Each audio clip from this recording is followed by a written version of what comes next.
Hey guys, good morning, welcome to the live session of Stocks Network Trading. My name is Dave, guys, my partner is Ron. Let's get down to business here, guys. In on US 30, sell it, okay? I'm jumping in. Guys, that's a 100 pip drop. Yes, we caught it. Hey, guys, 200 pips, please, secure.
Hey, good morning, everyone. Happy Monday.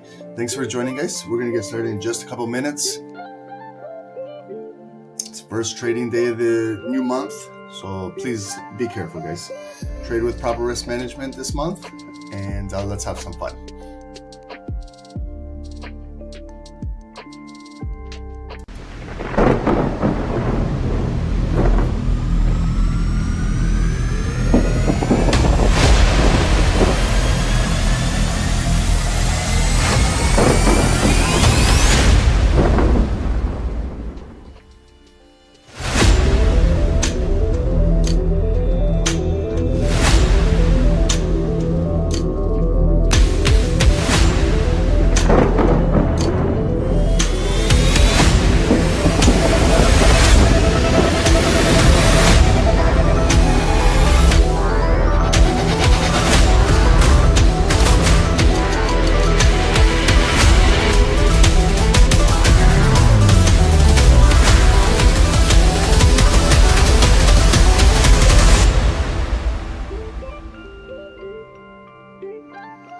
Hey guys, good morning, welcome to the live session of Stocks Never Trading. My name is Dave, guys, my partner is Ron. Let's get down to business here, guys. In on US 30, sell. Okay, I'm jumping in. Guys, that's a 100 pip drop. Yes, we caught it. Hey, guys, 200 pips, please secure.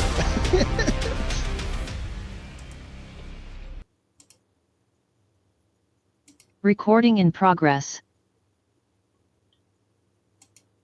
Hey guys, welcome everyone.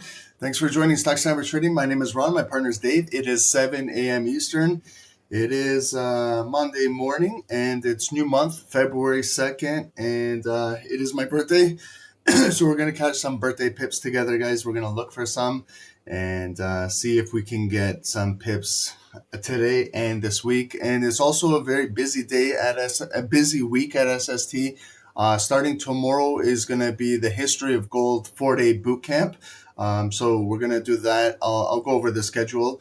That will be Tuesday, Wednesday, Thursday, and then the final day will be Friday. That's when we'll hit the charts on gold and have a Q&A.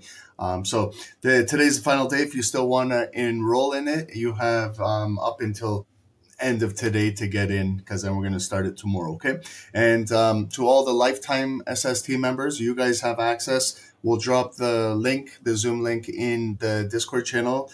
And to anyone else that wants to sign up, you're more than welcome. It's basically like a complimentary boot camp. You can join up with us for a 3-month plan, plus you get all the indicators, and we'll give you that boot camp to join us as well. Okay. We'll look at gold today. We'll look at either Nasdaq or US 30. We'll take a look at what everything is going on, but it is the start of the week, start of the new month. So we got to go through just this week's news because we've had a lot of earnings last week, a lot of tech. Let's see if it continues this week and if we have any high impact news. So starting today, there is some high impact news coming out of New York at 10 a.m. So this is basically right when we wrap up the call. But if you're going to continue to trade this morning, please be aware of this high impact folder right at 10 a.m. It's also like a new 4-hour candle on the charts, new hourly candle plus high impact news to start the month. ISM manufacturing will be coming out today at 10 and will provide volatility in the market. So please be aware if you are trading right out of Wall Street and you are in a trade or you're looking to take a trade, high impact news right here. And then for the rest of the day, there is some more news coming out. And then if you're going to trade the Tokyo sessions, we're also going to do Tokyo for a remaining of the week, Tuesday, Wednesday, and Thursday, because I'll be doing the boot camp in post New York times. Okay. So we'll also add some Tokyo sessions to the mix this week. So busy schedule. I'll go over all of it, but there is some Australian news coming out later today. And tomorrow we have JOLTS job openings. So this is really important because it's leading to the first Friday of the month, and we know what that is. The first Friday of every month, as long as there's no U.S. federal holiday, NFP. So when we get to Friday, we'll determine whether it's NFP this week, and we'll look exactly. So we have our JOLTS job openings coming out tomorrow morning, again, 10 a.m., so 30 minutes right after Wall Street. There's some New Zealand high impact news later on in the day after market close. Midweek Wednesday, lots of low impact news coming out of Europe, and then we come into our North American session. We do have our ADP non-farm employment change. So you can see these numbers are rather low. Previous ADP was 41,000, forecast to have 48,000. So we'll see what's going on. Another thing is the U.S. government is tentatively in a shutdown until Tuesday. So if it drags out longer, it may affect the NFP being released on Friday. So you guys saw that last government shutdown was almost over a month, starting October 1st. And that lasted, and it affected all of our news and all of our folders. So I don't know what's going on with the U.S. government right now, but right now, as I was reading, that they still did not come to an agreement and are still in a shutdown maybe till possibly Tuesday. So everything is unfolding minute by minute news-wise, so we just got to stay on top of things. And then we have our 10 a.m. ISM services, PMI, our weekly crude oil inventories. Lots going on with crude oil, lots going on with all the metals in the markets as well. Huge moves with gold and silver, and lots of news regarding the metals. So that's all on Wednesday. We move into Thursday. Busy day on Thursday, February 5th. Lots of news regarding UK and the British pound at 7 a.m. Eastern. We have the Bank of England monetary policy. We have the monetary policy summary. We have the official bank votes. We have the official bank rate. So this is basically the UK's FOMC over here. And then 30 minutes later, we have the Bank of England Governor Bailey speaking. So you can see that they are looking possibly again to pause interest rates. They're sitting at 3.75. Forecast is at a pause. So we'll see if they increase, decrease, or pause in the UK. So you can see we've had the Canadian bank rate, we had the US or FOMC, and now we move into the UK policy summary and numbers. And then continuing, going into 8:15 a.m. on Thursday, lots of European news. You can see the main refinancing rate and the monetary policy statement. So a lot regarding Europe on Thursday. So if you're trading the pound or the euro, there's going to be a lot of high impact news, lots of volatility. We also get our weekly unemployment claims here in the US. So last week was 209,000, and we're looking at a little bit of an increase in the unemployment at 213,000. We'll see the actual number when it comes out Thursday morning. We've got the ECB press conference. Then we move into Wall Street, we move into post-Wall Street and news, natural gas news. FOMC members are speaking. New Zealand has a bank holiday on Thursday. And then finally, we move into the end of the week, Friday.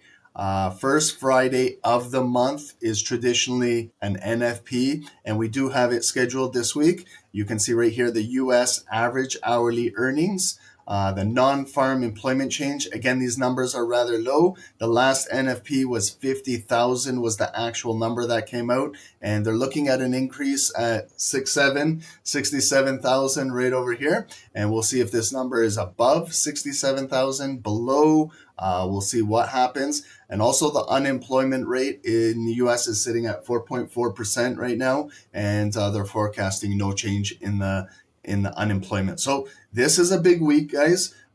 It's also a big month to start off. So please, if you've had a good month of January to start off your year, I know there was a lot of pips flying around, lots of volatility. It could continue into this month, but just please adapt to the markets as much as you can on a candle by candle basis, on an hourly basis, on a daily basis, a weekly, monthly basis, depending on your trading time frame. But that's the news this week. Lots going on too, with Donald Trump and Powell and Kevin Marsh over here, looking for the new FOMC chair. And Trump also appointed him, this guy, Kevin Warsh, and also said, he said yesterday, unbelievable, he appointed him and said, if he doesn't cut the rates Donald Trump is going to sue him. So it's funny shit going on.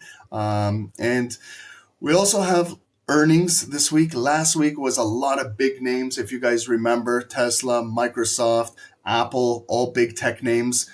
So we may continue earnings this week as well. In the pre-market today, Monday, we've got Walt Disney reporting at 6:40. They've already reported. I just haven't refreshed it right here. So that's the big one regarding today's pre-market is Walt Disney. When we move into the after hours today, now we've got some bigger tech names. Palantir Technologies, right at market close, 405. We'll be reporting. If we move, I just want to move faster into this. You can see Tuesday, tomorrow morning, some names that you're familiar with. PayPal will be reporting. Pepsi will be reporting. Merck and Company will be reporting. Pfizer is reporting. So these are some bigger names regarding the S&P 500 and Dow Jones. These names. We move into Tuesday after hours. AMD. So this is a semiconductor. This is the chips. This company is very similar like NVIDIA. So you can see we've got the chips, AI, and the semiconductors on Tuesday after close. We have Advanced Micro Devices, AMD reporting. Super Micro, this is SMCI. If you like your burritos, Chipotle Mexican Grill will be reporting as well. I'm not a fan of Chipotle to be honest, but they'll be reporting.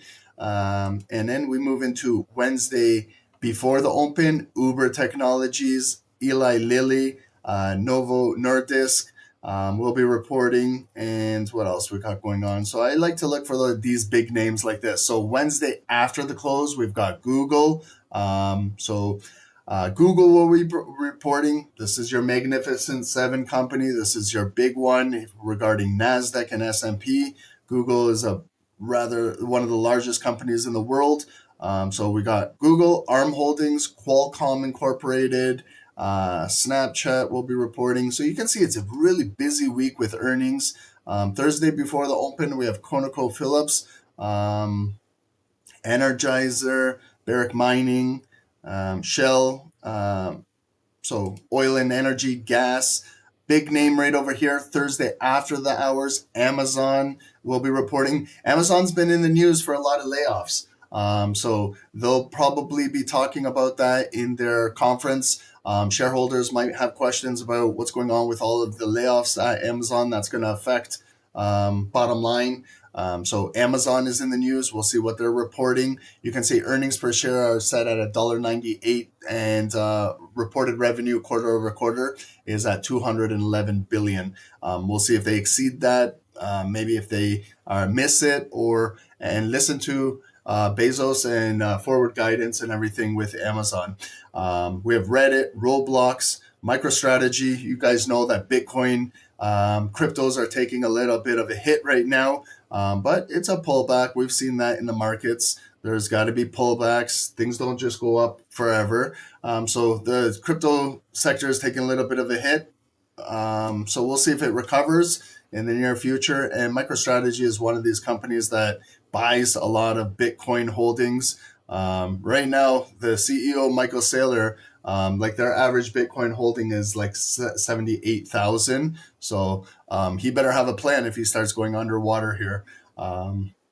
Hopefully he thought of that, because things don't go up forever and you don't want to be leveraged on Bitcoin. We'll see how everything unfolds. And then we move into Friday before the open. So you guys know that Friday is NFP, and there's also earnings prior to NFP coming out. Canopy Growth Corporation, these are the cannabis securities over here. And Toyota Manufacturing Auto Manufacturing, Auto Nation, and things like that will be reporting. Friday evening after hours, nothing going on because that's the start of the weekend and markets will be closed. Okay, so that's our earnings this week. In the news right now, this is Donald Trump's appointment for the new FOMC head chairman to replace Powell. This guy's Kevin Warsh. Return turns spotlight on Fed's 6.6 trillion quantitative easing. So Trump's pick of Warsh has abruptly shifted the debate from rates to the Fed's balance sheet and its role in the markets. And also Trump said, I'm appointing this guy, but if he doesn't cut the rates, I'm going to sue him. So it's unbelievable how much pull Mr. Trump has in these financial markets. U.S. stock futures slide as gold struggles. Okay, there was a little bit of a bounce on gold, but you guys know it's been selling off as of late. Nvidia may be cooling on $100 billion in open AI investment. So war fallout, big tech earnings, jobs report. That's this week ahead. If you want to read this article, it's good to read some articles and get familiar with what's going on in the week. Oracle falls after announcing a $50 billion capital raise for cloud. Last time I checked, Oracle was down almost 5%. Oil plunges as Iran risks ease and commodities sell-off deepens. So oil and energy, crude oil is down right here, negative 5% right now. Bitcoin hovers near 77,000, but overall slump may not be over. Bitcoin could still come down to the 60,000, 50,000 range, and consolidate in there. So guys, this is the understanding of pullbacks. So if you're in the money and you're in the money, that's why it's always important, no matter what you're doing, to always take some profit, take some partials, because these things can come down, just like gold, just like what we're watching in the stock market. Sometimes they will come back down. There will always be opportunities if you're patient and you're disciplined and you don't have that FOMO psychology of just buying and you're going to miss out, because in a couple weeks, couple months, you might be surprised that these things come back down and provide you an opportunity to get back in at a discount, right? So that's how the markets move. They move up, they move down, they move sideways. You just got to understand the psychology of how the markets move and move with these markets accordingly, okay? What else we got going on in the markets? That's about it right now. So let's go into our Discord. Guys, we sent out a few signals last week on sell on Nasdaq was right over here. There was sells on gold right over here. So, the markets were selling, so we want to be on the sell side. When markets are moving up, we want to be looking for buying the pullbacks. We'll see if we get any more signals out today this week. And guys, there's a free Telegram channel pinned at the top of YouTube for everybody. It's right over here. This is our free Telegram. Gives you guys all of the links for our YouTube sessions that we do. Here's our schedule this week. It is busy. We also have that boot camp I'll talk about going on this week starting tomorrow. It's on the history of gold, the U.S. gold rush. We'll talk on the history of gold. So we're going to talk early ancient history of how gold started and where it is today. And then the final day of the boot camp will be on the charts, Q&A, and we'll have some fun on this boot camp. Okay, guys? Today you can still sign up. To all the lifetime SST members, you guys are all included. You don't have to do anything. You guys will get the link provided in the Discord VIP channel 15-20 minutes right before we do it, okay? And for anyone else that wants to sign up, it's basically like a complimentary boot camp because you also get, when you enroll, the 3-month membership with us, and you do get some SST indicators as well. This is where we get all of our blogs. You get access to the blogs. And everything else we do here at SST, the before and after of all of the trade signals. Dave is also trading New York sessions Tuesday, Wednesday, and Thursday with the snipers in the Zoom, and access to everything over here, okay? Here's our website, guys. Here's the link. If you're interested in on the boot camp, right over here. It will be we'll do it Tuesday, Wednesday, Thursday, Friday. We'll start it approximately around 11 a.m. Eastern. We'll go till 2 p.m., so it will be a minimum of 3 hours. If we got to go 1 hour longer, we can go till 3, and then that's when I got to stop because I got to go get my kids at school. So this week, guys, here's all of our live sessions. Busy schedule. So this is us right now. Dave will be doing Tuesday, Wednesday, Thursday, New York's. And then the boot camp will be post New York. You can see 11 a.m. set to 2. So Tuesday, Wednesday, Thursday, and then the final day on the charts and Q&A will be Friday. And then I'll also be doing some Tokyo sessions this week. Tuesday, Wednesday, Thursday, if you guys want to join us, starting around 6:30 p.m. And then Thursday, we're going to start a little earlier. We're going to start at 5 p.m. because I got a few things I got to do Thursday evening. So we're going to start 5 p.m. and we're going to go till about 7 p.m. Okay. And right now, it's not scheduled, the NFP. I'll probably do it. I just got to see how everything goes to the end of the week, and maybe we'll throw a bonus NFP. We'll get it started at 7 a.m. and we'll go till about 10 a.m. Okay, so that's for Friday. All the blogs are available here for everybody. Here are all the blogs. Last Friday we did a Freestyle Friday. I hope you guys enjoyed it. Thanks to Amrit and Justin that joined on the call, and we heard from them and everything like that. I like to do those on some Fridays and have some fun and listen to all the snipers in the group, ask if they have any questions regarding their trading or sharing the way how they're trading and things like that. So I had fun. I hope we can do more of these sessions together. And yeah, guys. So let's get into it. Thanks everyone for hitting 92,000 subs on SST. We're on our way to 100,000 in the near future as well. So if you guys can like the stream, subscribe if you haven't already so you can join us on a daily basis. And let's get started, guys. Okay, so gold, you guys are familiar with this. It is making some moves. You can see that these are rather large candlesticks. You can see that they are making big moves. There's a lot of volume inside these candles. So please adjust your risk accordingly, okay? This is not like trading gold like a couple years ago where a 5-minute candle was 20 pips. These are now, you're getting some massive moves on candles where 5-minute candles can be anywhere from 100 pips to 200 to 300 pips these days.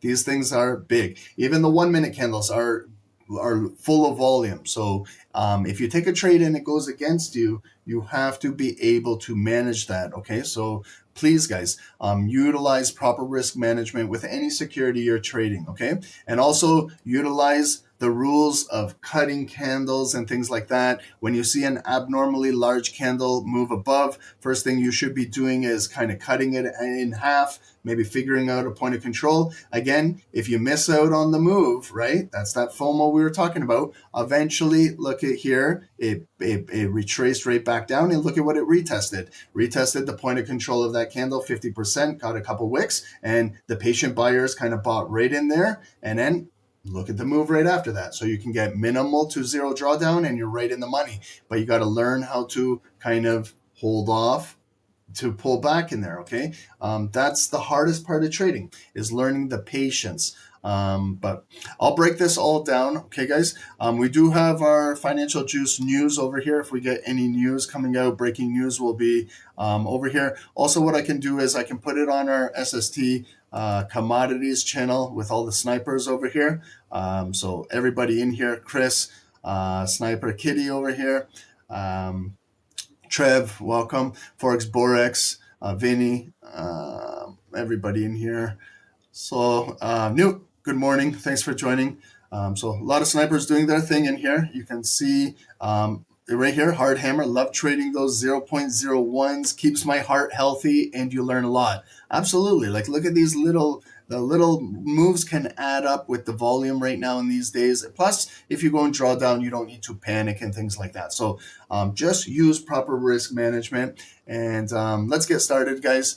So welcome, everyone. Good morning, everyone on Zoom. Dr. Sanya, welcome. Thank you for joining. Sang, thank you. Nikki, welcome. Thanks for joining. Justin, good morning. Ferdinand, Erica, welcome. Mike, Conrad, Zilvanas, thank you. Nick, Carla, Patrick, Daniela, welcome everyone. Joshua, Dennis, thank you, brother. I appreciate you. Rafi, Danny, thank you for joining, guys.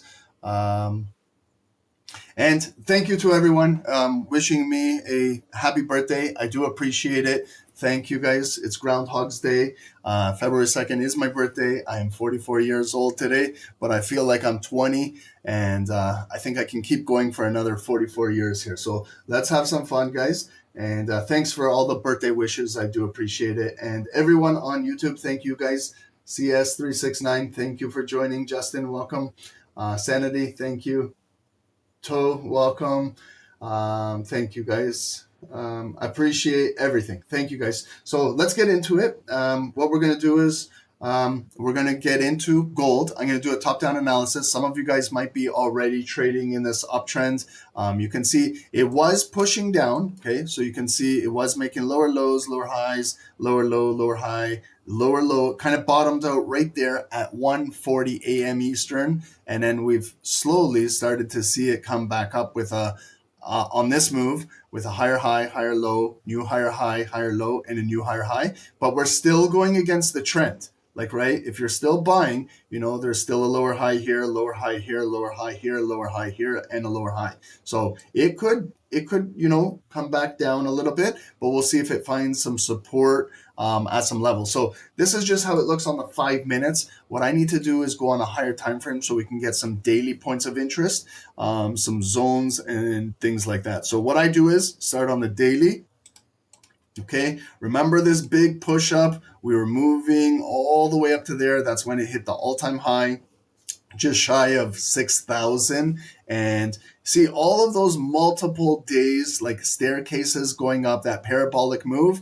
And it took 1, 2, basically 3 days to kind of flush things out. So those are big, huge daily candles. Like, we have not seen this probably in decades in metals to make moves like this. Like, these are abnormal moves. Okay, so you got to think as a retail trader. If you're over leveraged and you're on the wrong side of these moves, you could be liquidated, you could lose all your money, you could blow up your accounts, you could lose your prop firms, all of those things. So you have to learn how to use proper risk management this day and age in trading.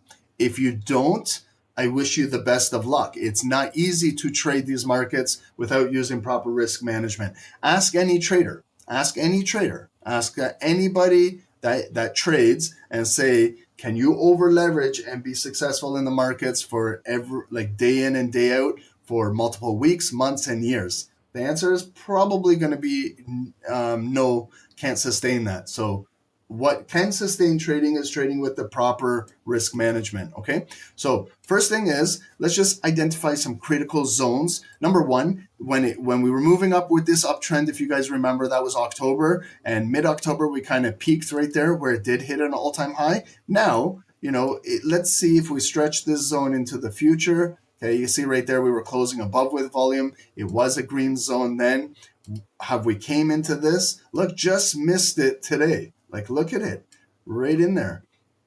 Like, if I put it right at the, you know, the bodies or those wicks right there, you can see when we closed above, we came in there, we transacted right in it. And that's what took us to that all-time high right there. And look at today. Like, if I look at today's low, it is right there, just right above the box. And look at it with the psychological number, 4,400. So just right there, it came down. A lot of pending orders picked up that big discount, and they're bringing it right back up to here. That's a massive wick, massive candle. Unbelievable, okay? So stretch that zone into the future because we may revisit this at some point, okay? It might even come back down today. You never know. Or it might flip up bullish, and then we're driving into maybe possibly 50% of Friday's bearish candle, okay? So it is moving up right now. Let's just follow this move where we came all the way up. Look at those higher highs, higher lows, ignited bullish candles continuing to go, and kind of the blow off top right there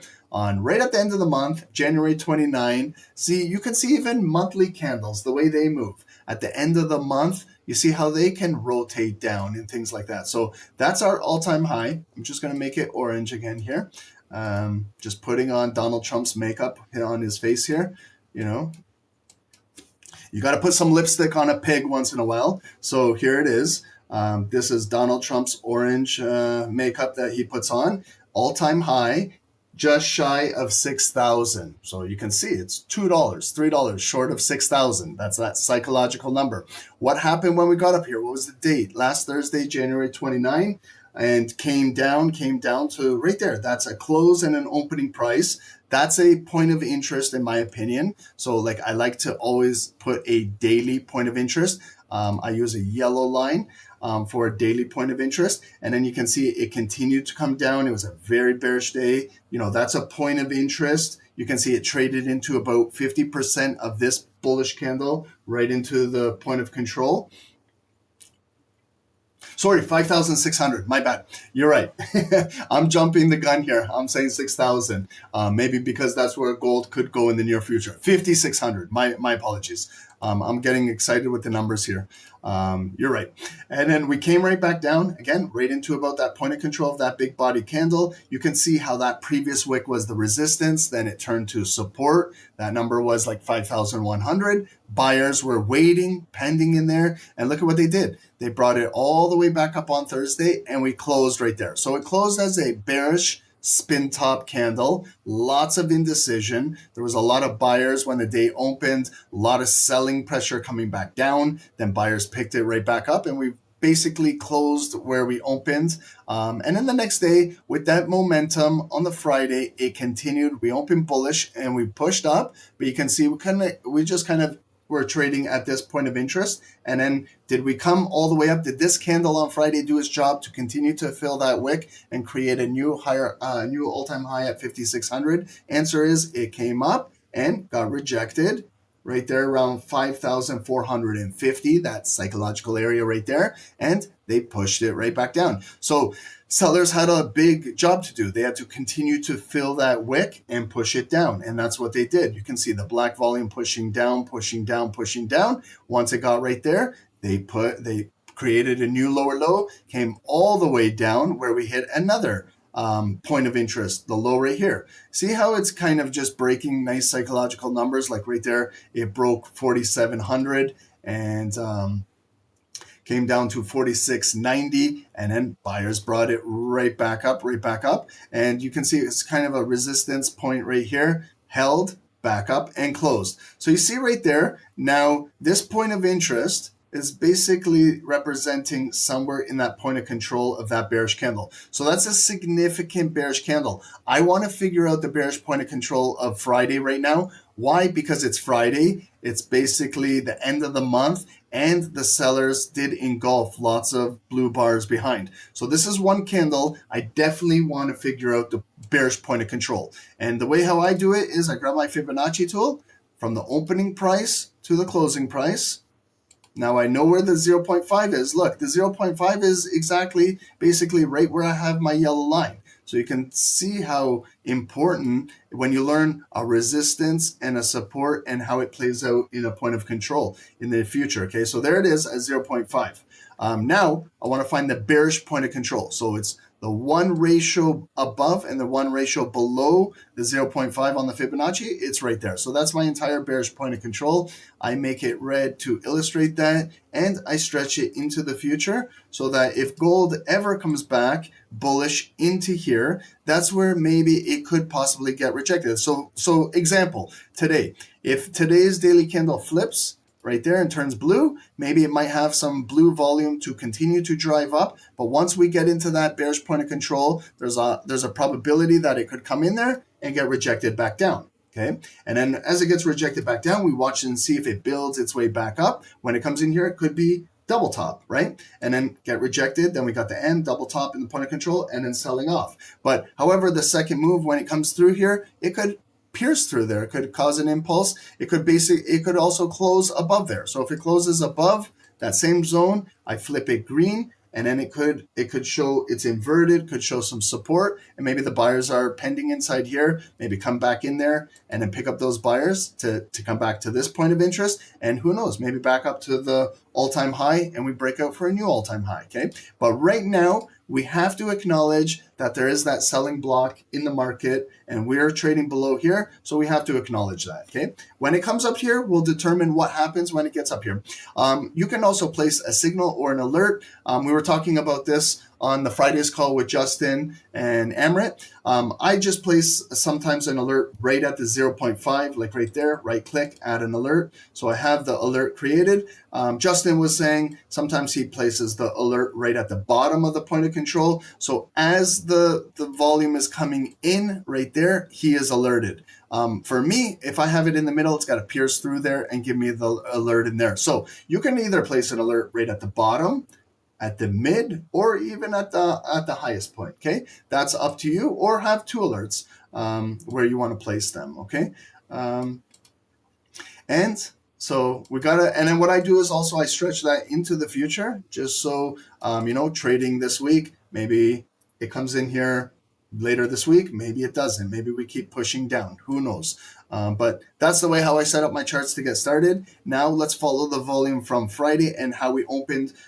It was there news over the weekend, anything regarding the markets, geopolitics, everything. So when I look at it, we came back up and we closed right there on Friday. Normally we see gap up, gap down candles. Doesn't look like they gapped up anything. It looks like a clean close and a clean transition. That's where we opened. Okay, so I can mark my opening balance with a daily point of control today, right there. That's my opening balance, 4,860.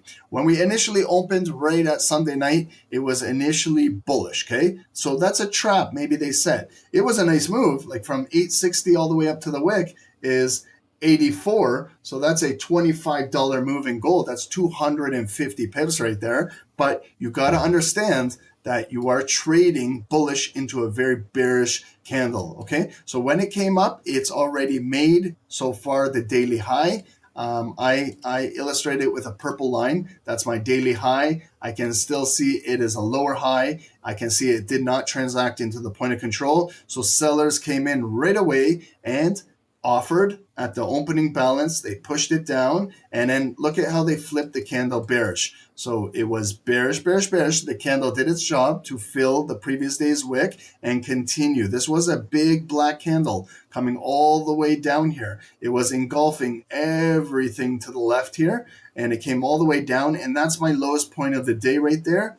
That's where I place my purple line, and you see how it's basically $4,403, so right above 4,400, and you can see how it's protected so far by that green box. Okay, so what you can also do is if you want to have an alert inside the green box, you can have it right at the top, in the middle, or at the bottom. So same thing, if I place an alert, if it comes right at the midpoint of that green box, I place my yellow daily point of interest, right click, and I add an alert. So I have an alert if it ever comes back down, creates a new lower low, and comes inside, because I can see it still has not transacted in this green box. Came very, very close today, and those buyers stepped in and pushed it all the way right back up to where our volume is right now. Okay, so if we come back down black, black, black to this yellow line and start dropping, see how I have just a wick, and then there is some bodies of traffic in between this purple and this yellow line. And now what I look for is kind of like pivot points. So I can see where we came up right there, that's where it stopped.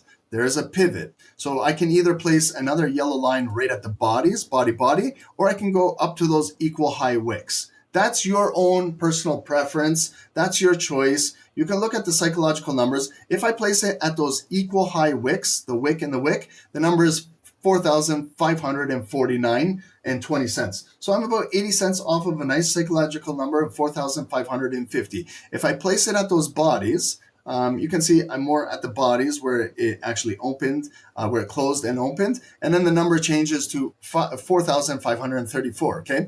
And then you can see how it's lined up with that wick. So this is personal preference, wherever you guys want to place it, at the bodies, at the wicks.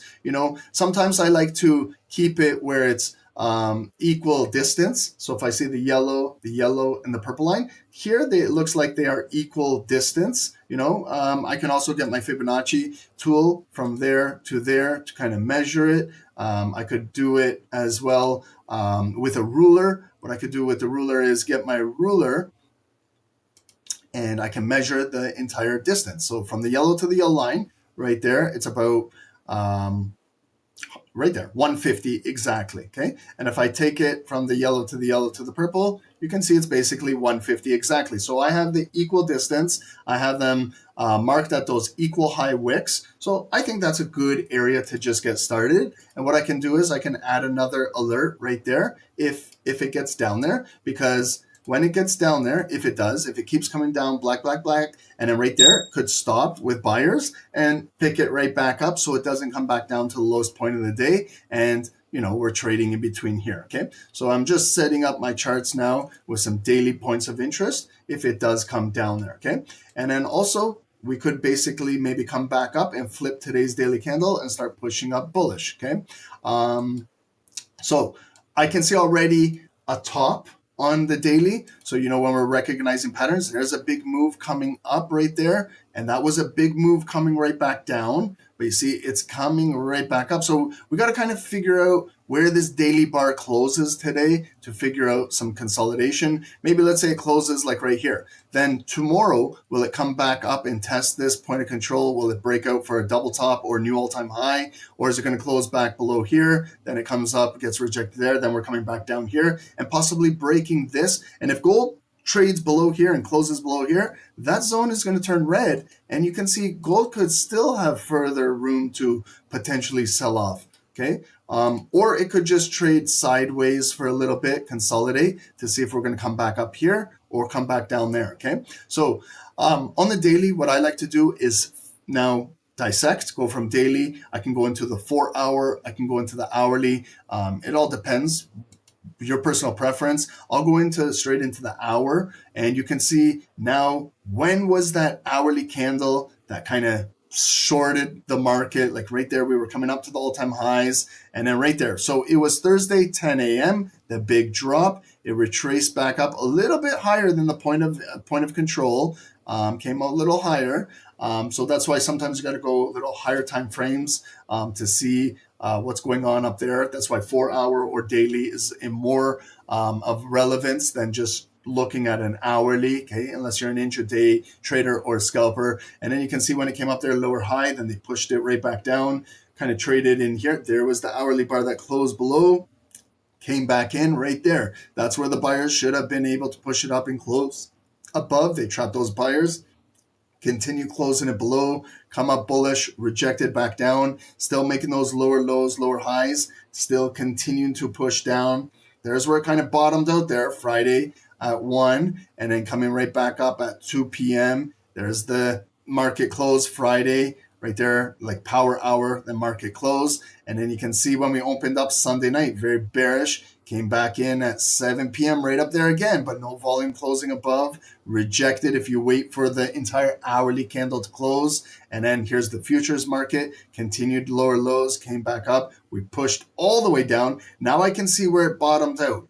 1 a.m. Eastern. And then you can see 2 a.m. That's pre-Europe, pre-London. There's London market open up, 3 a.m., 4 a.m., there's 5 a.m., here's pre-New York now, 6 a.m. and 7 a.m. So we have a nice little bottom, okay? So you can see it's bottom, but we are still counter trading this huge, huge trend. You can also draw like a trend line or parallel channel if you like, from where it was coming down. You can plot, okay? You can plot from here to there. You can plot, it all depends how you want to do it, okay? Try and get as many touches as possible, you know, like right there. If I place it right there and then I come back down, okay, so I can see, yeah, there was that little breakout right there that didn't last long, okay? So it kind of got out of the channel, but then right back into the channel and continue to stay in the channel. You can see the dotted line is also the psychological 50% of the upper channel and the lower channel. And you can see when it came in the supply zone, upper channel, sellers are still there pushing it down, continuing. And now we just closed with an hourly bar bullish, 6 a.m. outside of the channel, okay? So this could be where it could technically start to reverse back up, but it could also pull back down. Like right now, if we look at it coming down, back up, it could retrace right back down into here. So we want to see, will it kind of stay out of this parallel channel? Will it use the channel as support? Like right here, if it pulls down and maybe hold it and then break back up to come into here, okay? But it could get rejected and trade back inside this channel. So if just like here, how it was a little fake out and it came right back inside the bearish channel. So same thing here, we're slowly breaking out, but if the sellers bring it right back down into the channel, we could still be coming right back down, right? And then that's when it comes into that big psychological, that's where the bigger buyers could be to really spike it out. So I'll follow this hourly volume throughout the week. Right now, I want to know that we're currently breaking out of the channel, okay? So do our hourly candles, these blue bars, have any points of control or some support that we can look at? Right here is where it made the bottom. So you see yellow line and the bodies. So that's where I can start to make my hourly support zone right there. So I make it green. And you see how it's being developed right above the bigger daily green zone. So that's showing me the depth of market is getting strong on the hourly above here. We didn't even need to come in here. That wick came all the way down. They reversed it back up. There was where the bar closed. And then we continued right there, 2 a.m. in London. So if we ever come back into here, this is an hourly supporting zone. It could be the second leg, second bottom. Traditionally, we'll have the stronger leg if it ever does pull back inside here. So I can place an alert right here at the daily to let me know if the hourly volume is coming in here. I can have an alert at inside that zone. I can also, you know what I like to do is to identify that this is on the hourly. What I do is I have a white line. White line, any identification I do on the hourly, I use a white line. So you see how the white line is right at the 50% in there. So I know if any volume, if the hourly, 15-minute, 5-minute, 1-minute volume is trading in there, I know it's coming in at that hourly supporting zone, and that could be the second bottom that takes it up. You can also write with text if you need to on the white line, to give you a heads up. I know when I do these, but before when I was learning, I was writing down. So I could write here that this is a 1H support zone. Okay. I can also put in brackets that this is the second bottom or second leg, whatever you want to call it, second bottom.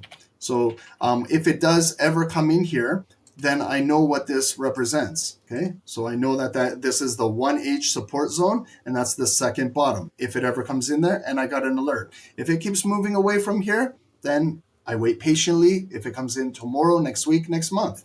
But also here, so if we pull back, you see now the yellow line was the daily point of interest right here at 4690. So we've closed above it. We're continuing to make higher lows off of it. Continue. What happens if the hourly pushes back down right to here? That's where it could be another good buying opportunity if it comes in there to push it up. Okay. If it closes below there, that could be the resistance to push us back down here. Okay. So I got some areas that I want to watch. Right now, it could be coming right back up to the opening position. So this yellow line is the opening position because there's the purple line, there's the wick. So that's where it could be some resistance. So when I have like these two lines very close together, I like to locate it with a red box to let me know that there is sellers here. When it did come in right there, it came in, they pushed it down. It opened in there, pushed down. Came blue, blue, blue, again, the highest point of the day, and they rejected it back down. Now we're coming in again, possibly into here. So maybe that's going to be where the sellers, push it down. Because now we've got resistance, we've got some support. I can see one bottom on the hourly coming in, coming up. What happens if it comes in there and then they push it down? Okay, it could come all the way down there for the double bottom. There's that W you recognize. It could be a shallow pullback to right there and makes a higher low and then ready to break out of here and come up here. Okay, could come up there again and then they reject it back down. But that's how I trade, zone to zone, line to line. These are big moves. Like these are way more than my daily goal. That's more if you're looking for bigger moves. Those are swing traders. But we are bullish coming out of here, but we're still technically higher time frame bearish. Okay, so these buyers are counter trading this bearish move. But it could be at an area where it came down and it loaded up on a big discount, okay? So how high will it go? That's where we got to figure out. Now when I go into the 5 minutes, 7:45 now. I can go into the 5 minutes. I can see now, I can see exactly what time? 1:35, 1:40 a.m. Eastern. It bottomed out. There's that kind of Tetris piece with that inside bar. If this big bullish candle that printed, if you cut it in half, there it is. There's the halfway point. Continuing, cut this candle in half. You see we haven't revisited it. Continuing to move up. There's some consolidation. Continue to move. Pullback still holding. Higher highs, new higher lows. So you can see where the 5 minutes are holding support right there, where they just broke this daily point of interest, came down, held right there, back up. So see how close the 5 minute candles are getting towards our opening price and the highest point of the day. Okay, so what I like to do too is look to the left. If this is the highest wick right now, right there, I like to see the structure right here from this kind of red zone to this red line. What do I have? I see it coming down.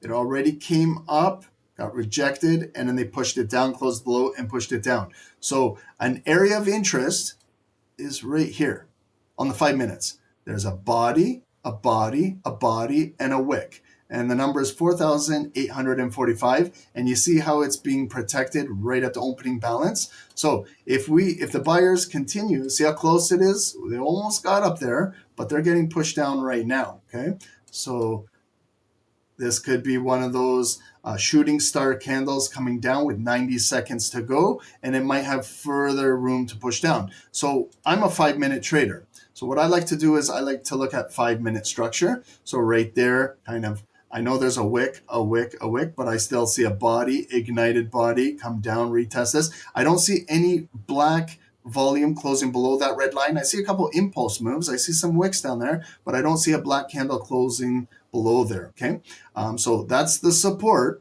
you know, and look at the number, 4,750 and 75 cents. Nice psychological number. So if it comes down here, we could potentially be looking to buy and then bring it back up. However, if the sellers close it below there, that could be the resistance to push it back down to here, right? So that's kind of a point of interest I watch on the 5 minutes. If it comes down here, I see what happens, okay?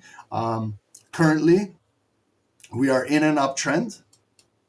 Okay, it's from the bottom, from the lowest point of the day.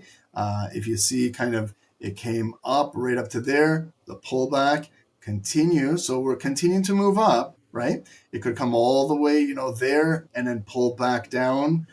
This could be the pullback right now happening.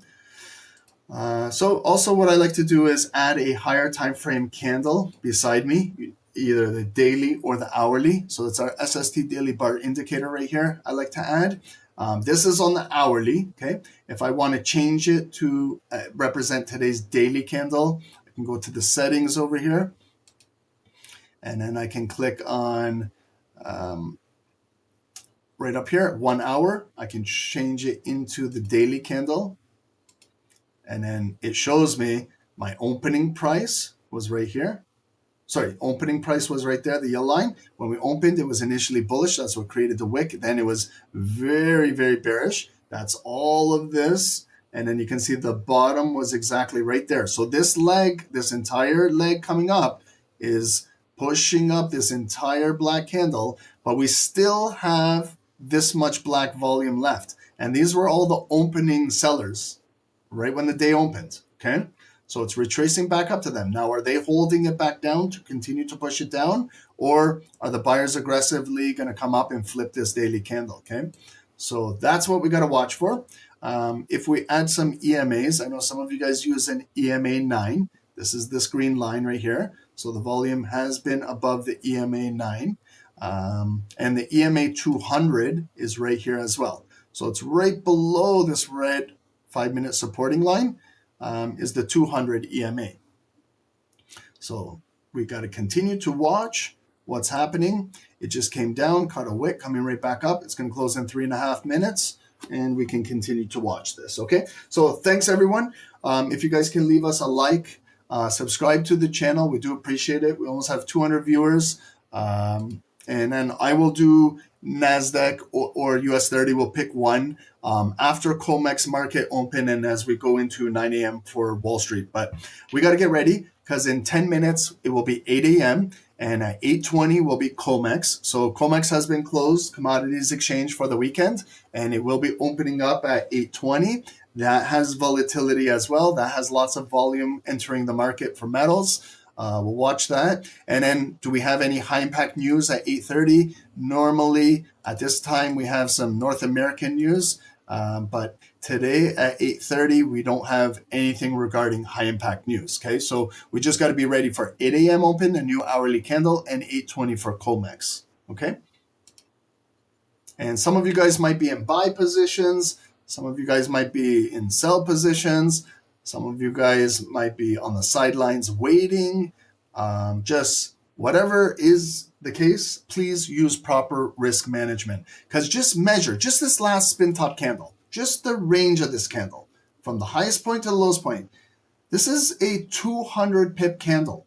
Like, these are big candles, 200 pips. And it's kind of like it was an indecision candle. So if you think you're going to trade with 20, 30, 50 pip stop loss, which is standard, which is normal, you can see that you're potentially going to get stopped out either way, okay, on spin top candles. So I know they're huge. They're 200, 300 pip candles. So that's why you got to use a smaller sizing, position sizing, to make up for that. Because if you over leverage, if you take a position larger than you normally do and it goes against you, then you're going to get the emotions of panicking when you see drawdown. You might see half of your account going down in just a single 5-minute candle. I know you're gonna panic. You might close it out. You're not even going to allow the candle to close. It might recover, but that's the thing when you over leverage. So just this spin top candle alone is got a range of 200 pips. So you have to be aware of that, okay? This is a $20 candle in gold. Like, it's unbelievable, guys. When I say it's a scalper's paradise, I mean that, but it could also be devastating if you over leverage. Shay, thank you. Dale, I appreciate it, guys. Okay, so let's follow the close of this candle. Maybe the market will consolidate a little bit sideways, but still, even consolidation range is still a big range.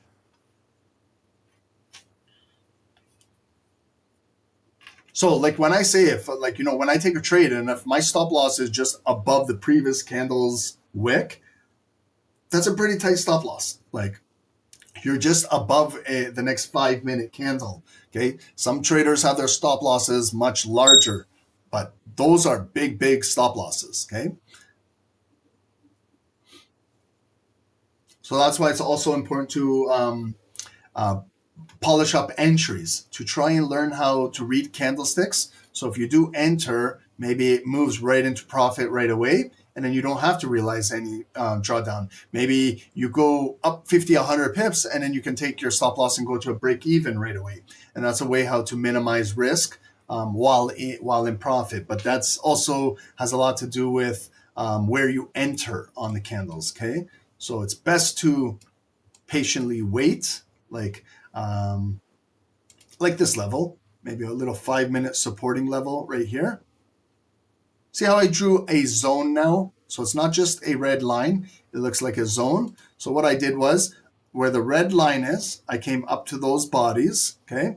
And then I went the same equal distance below the red line right there. And then you see how it kind of lines up with the 200 EMA, okay? So if the market pushes down, might come down here, and it might go back up, okay? Could break this, close below, and then we're dropping, okay? Okay, and if you want to take a trade like right now, I know it looks bearish, looks nice, looks good, but we have 3.5 minutes to go, and then we go into 8 a.m. So, if you take a trade right now, maybe it might reverse course in the new hour, okay? So you got to be aware of that too. I know this looks awesome to take a sell, but sometimes when you do that, the new hourly candle opens and it opens opposite direction, okay? They could be, trapping sellers, and then it goes up. It happens time to time. You can ask me. I scalp the markets a lot, and I know about these hourly switch ups. But sometimes it happens, sometimes it doesn't. But I just look. If I'm looking to take a trade, I look. Okay, 3 more minutes, then we're going into an hour. Maybe I just hold off. No big deal. Because you can see what can happen. See how it was coming down, and then it can flip back up, turn blue, and then with that momentum, turn up in the 1 hour, and then all of a sudden it's up here, and you're at a big loss, right? So just learn. Big deal. Okay, 2 more minutes, no big deal. It's not going to be the end of the world. It could save you from taking a potential loss. Okay, you got to know how market psychology moves as well.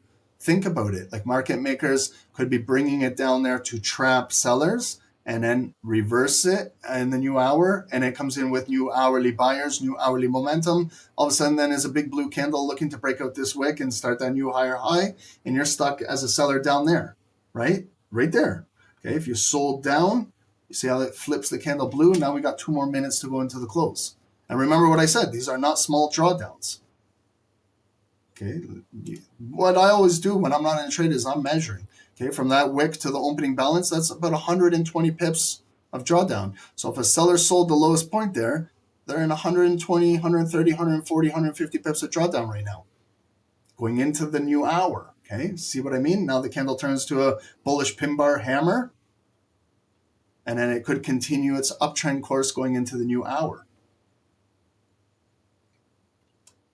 So that's what you got to be aware of, right? Remember when it was coming down, it looked like a nice selling candle, and then see how they flip it now?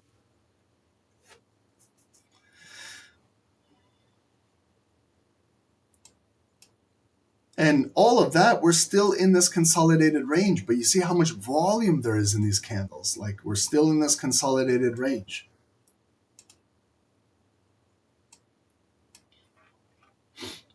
So that's why it's important to watch the direction of how it's moving. Wait for a bar to close before you enter. I'm not saying if you just wait for a bar to close and enter, you're going to become successful at trading.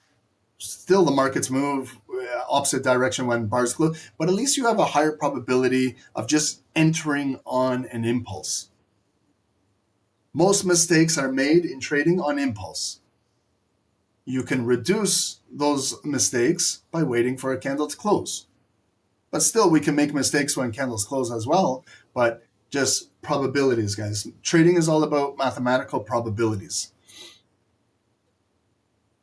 And here we go into the close, and we're going to get a new hourly candle open.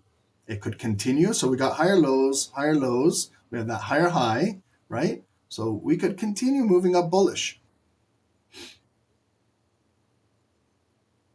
Okay, this is where they could say F you, right? See it come down? Watch, equal high wicks. If it flips, it could be a bullish candle breaking out of here. Now it's coming down, okay? So you see, we're barcoding, black, blue, black. So, you know, it could come down here again, get a wick, go up, could now flush here, could wait for the close, or you go in on impulse.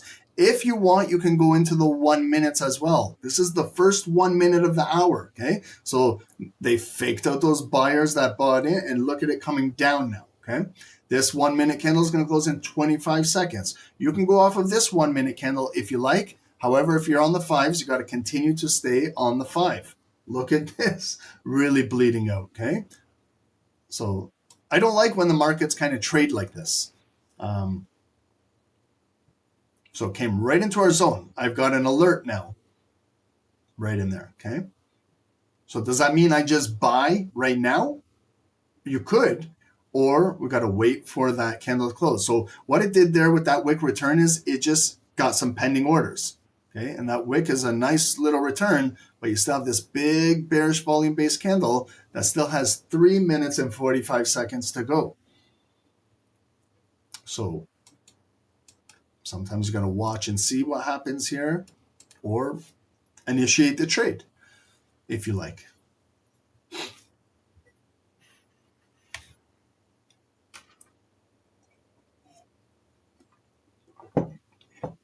Remember, if it closes below here, we're going to have to flip that green zone red, because it still could represent that it could push down even further. So still see these opening sellers They're still holding that volume down. Okay, that's what I was saying. That's a counter trade coming up to there.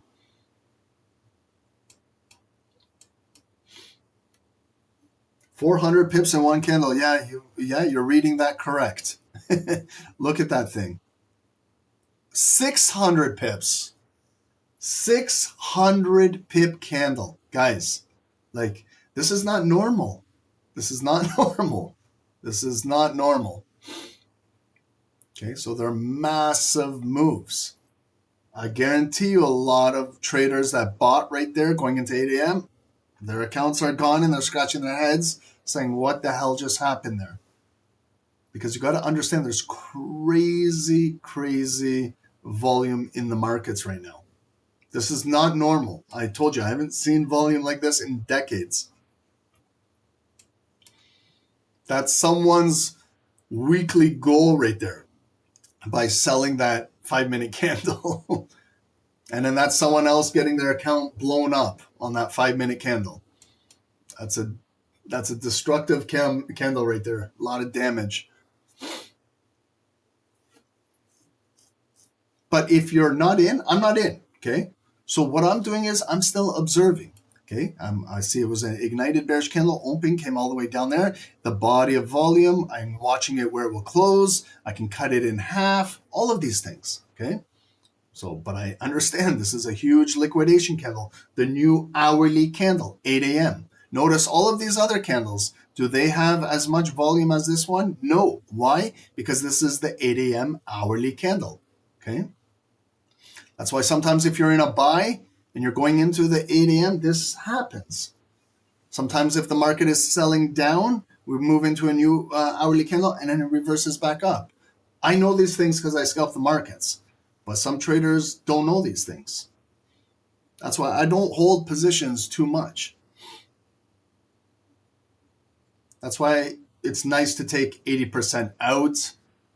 If you're in a buy, 80% out, leave 20% running with break even. If something like this happens, okay, then your runner gets taken out at break even, but you're not blowing up your account or losing all of your profits.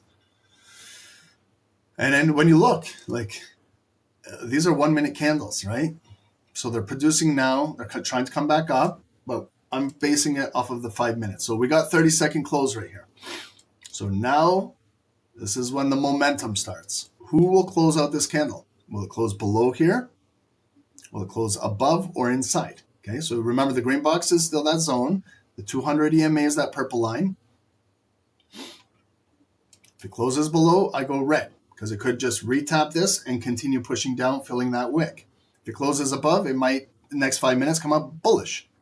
And just even half a return, I know is 100, 200 pips. So it did close right below, okay? It's opening bearish ignited.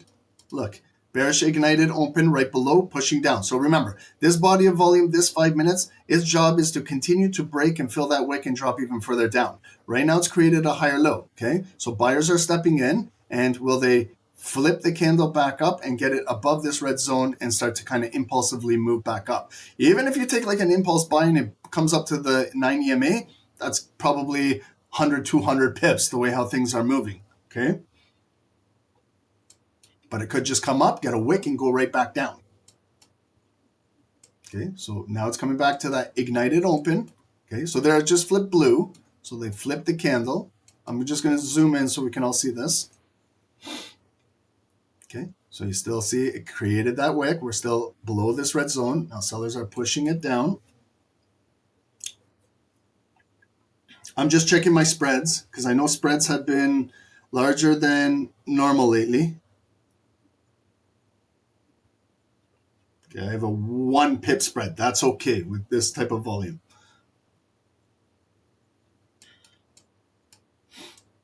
So see this big body candle? Let's just go through. Let's figure out where half of it is. Let's figure out the point of control of this big body candle. Okay, halfway point.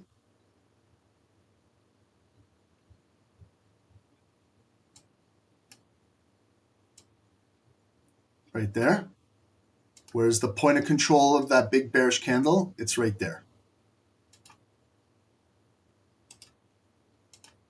Okay, so it's a nice return candle coming right back up.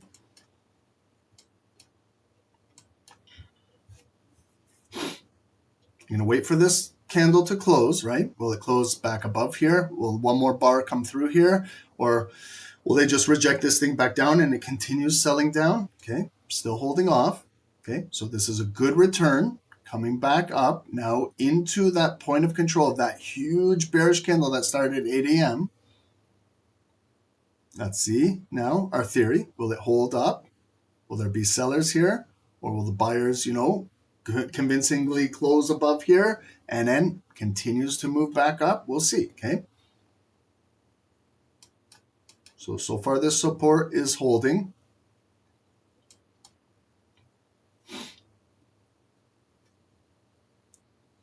Big moves. These are big moves, okay?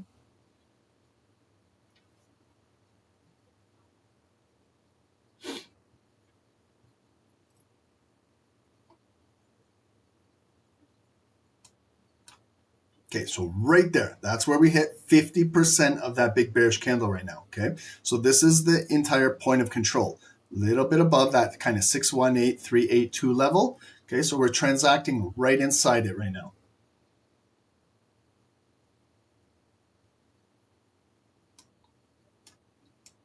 And they're still barcoding.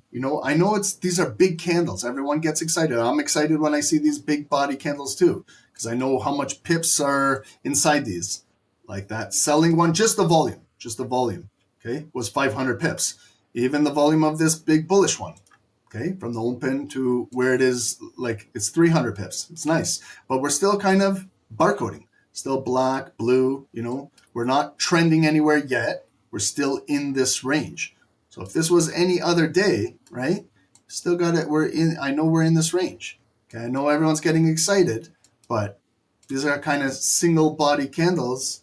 You either got to sell or you got to buy. We're still like right inside here. Okay, so the market is still consolidating, even with this big volume. And we're 10 minutes away from COMEX.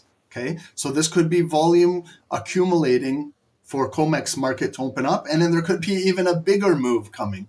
Okay, so just keep that in mind, right? If you feel like you are figuring out a trend or it's continuing to be bullish, then yeah, it could continue to go bullish into COMEX, probably even move out of there as well, okay? I just want to see if this candle can close above there, okay? So it came down, broke, grabbed lots of liquidity, closed, nice return on the buyers, okay? But again, lower high, let's see where it closes.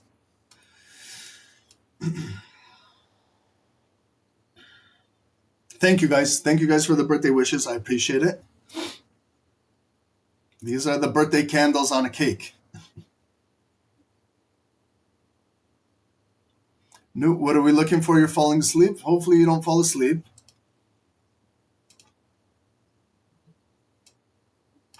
Okay, so you see now, did this zone hold up? Yes. Did that point of control of that previous bearish candle? Buyers are above it. So my zones are green now, looking for potential pullbacks to buy here or here.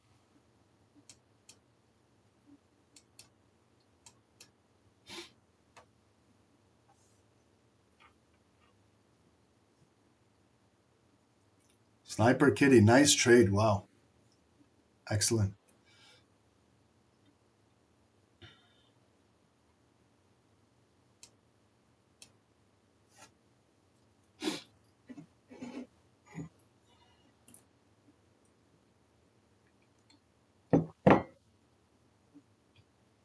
And we're right back to 4,800. Okay, so for sellers too, on that candle, let's just talk facts. If you didn't do anything, take out some money, look at how the return, like that was, what did we say? That was a 600 pip candle, that bearish candle. 750 pip candle, that bearish candle from the wick to the wick. And you see how they just came right back up? So if you got greedy and you sold that candle and you never took some profit out, the markets can do this. Normally it's 75 pips. And now I'm talking about 750 pips on a 5-minute candle. I can't even believe I'm saying that. Like it just doesn't make sense to say that. Normally 75 pips is a lot on a 5-minute candle. That's 750. Maybe if today's like your first day of trading or first week, maybe you don't understand the significance of that. But for other traders, that 5-minute candle is 750 pips. That's more than someone's weekly goal right there in a 5-minute candle. And if you don't do anything, look how the market can come right back up. It's disgusting like that. But that's how markets are. They play these psychological games with you. These candles are insane. Absolutely. I'm going to be trading with 0.1s. Like normally, I'm a little bit larger than that. But with these moves, first day of the week, Monday, NFP week, crazy momentum on gold. You know, you don't want to risk a lot here, guys. But it came back up again. Okay, so lower high rejected. We're about 6-7 minutes away from COMEX market open. Okay, and we're still just kind of consolidating. Still hasn't really made any big move as of yet. It's nice for scalpers, but if you're more of a swing trader or like, you know, looking for either the continuation long or a sell, it hasn't moved anywhere. Okay, this is nice for scalping, but other than that, it's still in a range. And I know for a fact, someone is going to say, Ron, I just blew up my account. I believe it. There's going to be not just one person. There's going to be a lot of people that blow up their accounts this week, today, on the next candle. It's going to happen. Some traders just do not understand volatility in markets, don't understand how much volume there is in gold right now, and think that they can trade how they were trading 6 months ago and not take this into account. I know that, okay? So I'm not going to get stressed out if someone blows their account on the call. I used to get stressed out, but I know I won't be blowing up an account. So I hope you guys don't. But you guys have been here long enough to understand someone is going to over leverage their accounts here. And I hope no one does. But let's be real. It happens, and that's why learning risk management, position sizing, and leverage are probably very, very important in trading, especially if you want to learn how to trade in today's financial markets. This volume is not normal. Each candle is on steroids, okay? Each candle is literally on steroids. So you better be able to factor in drawdown like this by not over leveraging, okay? So it came up bullish, bullish, bullish. You see, it didn't close. It came up above those points of interest, still lower high. They pushed it right back down. We're still consolidating here. I'm going to wait it until COMEX market opens. I'm going to hold off 5 more minutes. I know it's hard. I know some traders are saying, Ron, let's buy, okay? I know if you want, you're welcome to. Test it out, okay? But I'm going to wait for COMEX market to open because I know that there's going to be an injection of volume. There's going to be a big injection of buyers and sellers coming in the next 4 minutes, okay? It's the commodities exchange open. It's been closed all weekend. It's been closed since Friday at 1:30, and then now it's opening up. So it's going to be a lot of volume. And it's up to you if you want to take a trade right now or wait it out and let's just see how COMEX market opens. We are still in this range. Okay, we got lower high, lower high, lower high. So sellers are still present, pushing it below the, like we don't have volume above this point of interest right here, this 4797. So like right by that 4800, and now they're pushing it right back down, okay? So since this is like an inside block, I'm just going to get rid of the inside block. I'm going to focus more on the bottom block. I know that I have the red line there. The red line is still there, represents 50% of that candle. But now the sellers are bringing it right back down. So bearish, bullish, bearish. If you want to consolidate this entire range, I know it's a big range, but that's where technically we're still inside.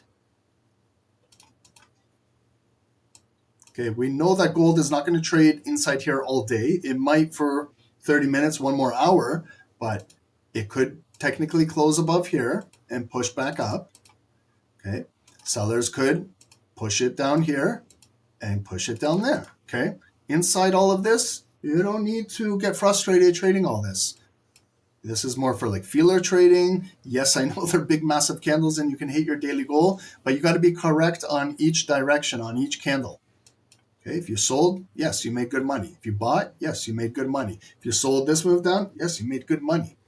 But if you're stuck and you're over leveraged, you could be blowing up your account in here. And we're still stuck in this range. We're not trending anymore anywhere. Now we have 2 more minutes to go.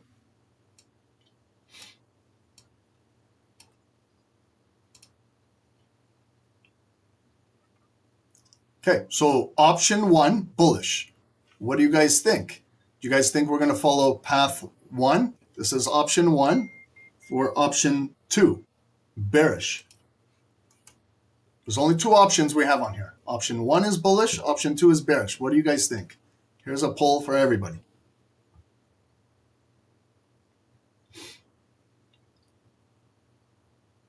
Gold casino? Yeah, yeah, you can treat this like it's a casino. You don't even need to go to Las Vegas. You got your casino in your own home right now. If you treat the markets like a casino, it can be a casino. If you treat the markets like your own ATM machine, I got my own bank machine in my house if I know what I'm doing. Otherwise, I'm at the casino. I know a lot of traders treat it like it's a casino. Let's see if we got any news coming in. Okay, so Greenland's Prime Minister. Washington has rejected the possibility of military takeover, but the fundamental view on Greenland has not changed. Greenland's Prime Minister. Washington still wants Greenland to be tied to the U.S. and governed from there. Okay, so that's in the news. We'll see if we get anything else. Okay, 40 seconds to go. So look at the sellers are bringing it right back down. Okay, so there was buying. It didn't hold up at that point of control. It broke a little bit higher, but you see the points of interest, the bodies, are continuing to push this down. So there was damage done here. That wick did some damage, created some lows, but now we've got to follow the volume. Will the volume come down here and close below? Because then COMEX could open bearish and push down, or it could be another fake out where it comes back up, and then we're trading back in this consolidated box again. Okay, so let's watch this. If you like to take an impulse like at COMEX, at least we're following the volume now. Here's the close. Okay, close, bearish, ignited, push down. So I should see a quick wick return right back up. If it doesn't, this bearish candle could continue to push down. Okay, so I haven't seen a return wick coming up. Now let's see if it will break that wick or get a higher low wick right now. Okay, remember, this is big volume now. This is COMEX market, the first 20 seconds of open. Okay, so it's that bearish ignited candle. If you're in sells, this is the type of candle you want to sell, right? I'm looking for a wick to return back up, so maybe I can sell at the opening balance up here. Okay, so there's the return wick. Here it comes up. Okay, and if you sold that early, I know that's a 100 pip plus candle because it's just the way how things are moving. So now it's returning right back up. There's the hanging man. There's the bearish head. Will it continue to hold up or will the candle flip blue? Okay. So it's still holding its head. Still holding.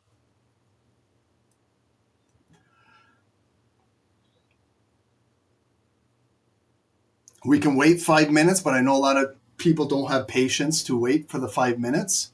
Okay. So again, if we're trading this, we're trading it on impulse. The only thing that is holding is that bearish ignited head, still holding. It has not flipped blue as of yet. Okay, so it's still holding. Those opening sellers are strong. Right there, it came right up. Should have flipped there and didn't. Okay, I'm going to go in on a sell on it. It's been holding for over 2 minutes. Okay, so I'm going to sell and see if it can continue to hold that bearish head and push down, and sellers can, come back down the wick and transact down inside here. Stop loss. I know it's a rather large stop loss the way how it is right now, but I'm going to place my stop loss just above that 5-minute body and looking to take some, if it can get down to that point of interest, okay? So I'm going to see if I can sell this COMEX market open with this bearish volume to continue to push down.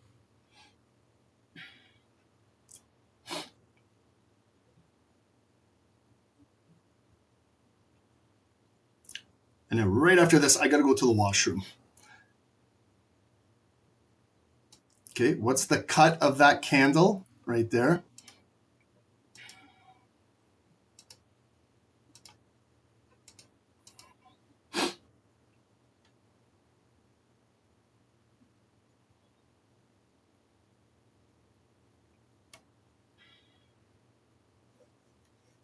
What was the poll? I didn't see a lot of you guys. Number 1 for the bullish, this move. Number 2 was bearish. I went in early. Well, let's see if this COMEX volume is there, if sellers are here to push this thing back down.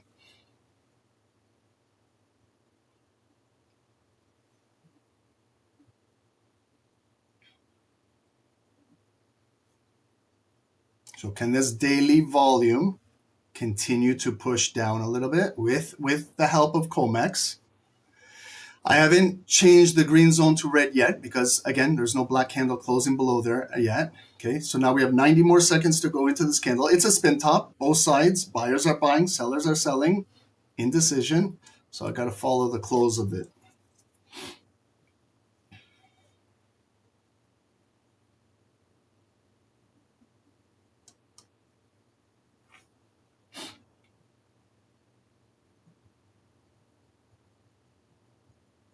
Okay, so if it can close black below here, I'm going to flip that green zone red because we could use that for pullbacks if it closes below there to continue selling, to continue get offers. But the close is very important on this spin top candle. We don't have any news scheduled at 8:30. So it's just this volatile COMEX market open. 40 seconds to go on the close. I like to watch the last 30 seconds of every candle, especially if I'm in a trade on one. I like to follow the close. Okay, we got to, target to create a new low is we got to get below that wick right there, 4720. I like to just see some black volume closing below here so that I can change that green zone to red and continue on the next bar.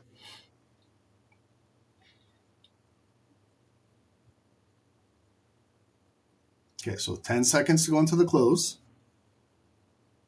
Remember, it could come up right away blue, so that's why I want to make this green box red, see if it gets rejected.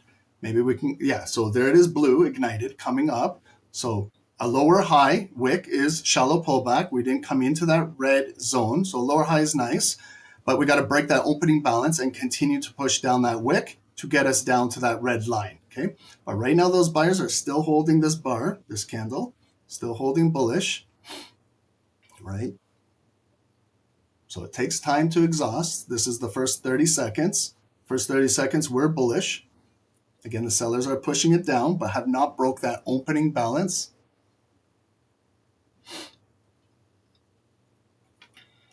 So we have lower highs established. Just got to get that volume to trickle down, fill that wick and get down there. And just to target that red line, like if it possibly fills down there, guys, these are big moves. Like that's 200 to 250 pips down there. Those are large moves. But we've factored in large moves because there's a lot of crazy gold volume.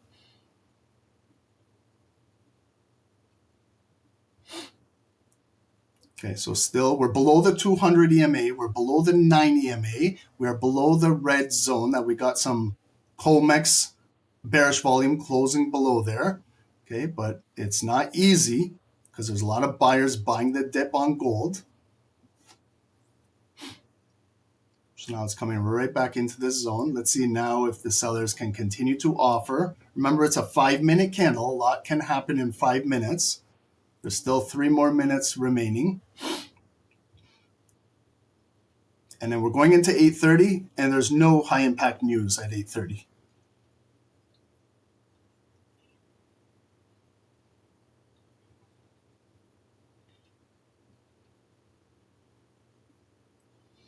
It takes time to break down supporting levels. It's not easy to break down. It takes time to break resistance levels. You can see like the buyers didn't continue to move it bullish up there. Those sellers held. And right now, these sellers here are having a difficult time breaking it down. So buyers are coming back in. But what I do with the zones is continue to stretch them into the future. I watch lower high wicks. Try and stay in the trade and wait for bodies to close.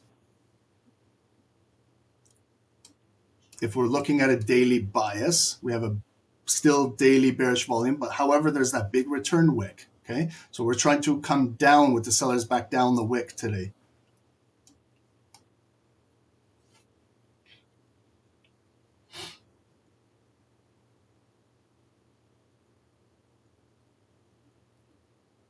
Okay, so we came down. So those buyers came all the way up, right into the red zone, got absorbed off. The sellers are there offering, pushed it back down.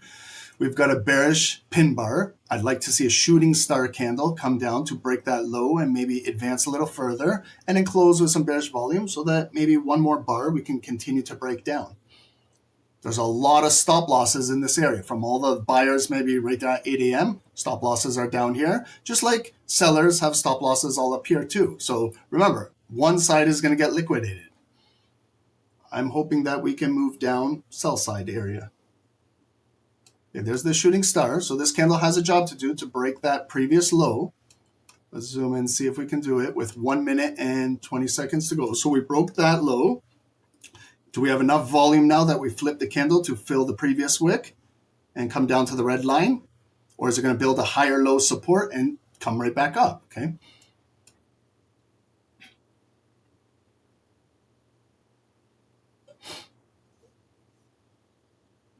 And it's a spin top indecision candle. Okay, again, we're right, the volume is right at the opening balance. Remember, came up bullish, got rejected, came down, coming back up. We're right at the opening balance. It could close as a spin top candle inside here. Could be an inside bar. And then next bar, buyers could bring it up again or could open with sellers, bringing it right back down. But ultimately, we got to judge the candle where it closes in the next 30 seconds.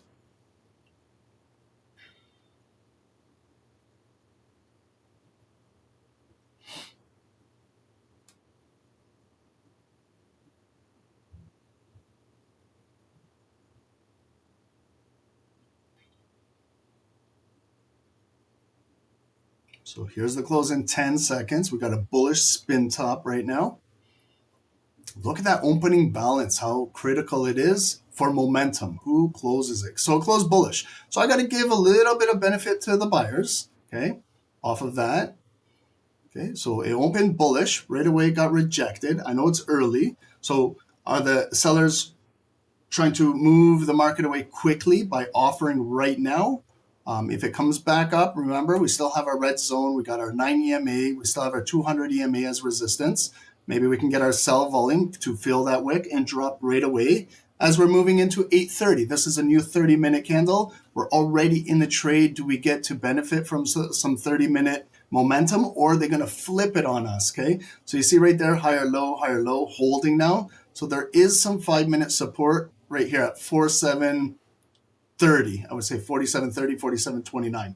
So they flip the bar back up again to the opening price, coming back down. So are we flagging, bear flagging down here that they can continue to push this thing down? That's what I would like, to revisit at least this low right here to 47.20. And then right there, you know, it's up 200 plus pips. If it gets down there, I can reduce my risk. I can take some partial profit out. I'm kind of being a little stubborn right now because there's some good profit right now. There it is. Okay, so there's 150 pips. Okay, normally you guys know I'm going crazy for 20, 30 pips. But right now I'm going to reduce my risk to break even. Okay, I know it's early, but with this type of volume, I'm okay being at a break even up 150 pips. Okay, so worst case scenario is it ends in a break even. And I haven't taken out any profit because I'm stubborn to get down to that red line. There it is. Okay, so that wick is 220 pips. I'm going to take out 80%. There, we're breaking the wick. There's the drop. Okay, so I got 80% out. I did what I wanted it to do. My target was that red line. So it broke it, caused a new lower low. Could come back up with a rather aggressive wick. But I'm happy taking out my 80%. And I'm at a break even on the remaining. Okay, so yes, it did suffer a little bit of unrealized drawdown right there. You know, I went in a little early, but it worked out in my favor, okay? There is now, I know it's huge volume, guys. This is 300 pip move. Normally, like when we're scalping, this could be like a 50 pip move. But in today's market, that is 300 pips, okay? Like, I know it sounds silly, but to say to someone, I hit my daily goal right there, I know a lot of you guys probably won't believe it, but I literally hit my daily goal by securing 80% out of that. And I got 80% running. And let's see, now follow it. So if it closes below this red line, volume can close below, it could be one more ignited bar to push down. Watch. Okay, let's follow this. I'm still invested. I still have 20%, so I still got to watch every single candle. Okay, so if you guys said option 2, you guys are correct on that, on the move. So if you look at it now, recapping, first 5 minutes of COMEX closed below. The retest came out. I could have possibly waited, but I went in early. So it's hard to say the woulda, shoulda, couldas. But yes, traditionally should have waited right there if you sold. And then the advanced bar was 830. New 30-minute bar came down. So, you know, if you were buying, there was nice buys. Like those were nice. But you see how they failed now. So it's markets move in 2 directions. Now we're pushing down, guys. You know, that's holy shit, 450 pips. Like this is getting ridiculous at this point. Like I feel like closing my entire 20%, but this candle, I'm going to hold it with you guys to see right there. See the cut line? That could represent 50% of the volume. That previous low could be our cut line, right? And then if it comes down to this yellow line, that's a daily position. That's a daily point of interest. All the way down to that, that would be 500 plus pips. That's where I would be closing my runner down in there if it gets close to there. Okay, 30 seconds to go. This is where volatility comes in the markets.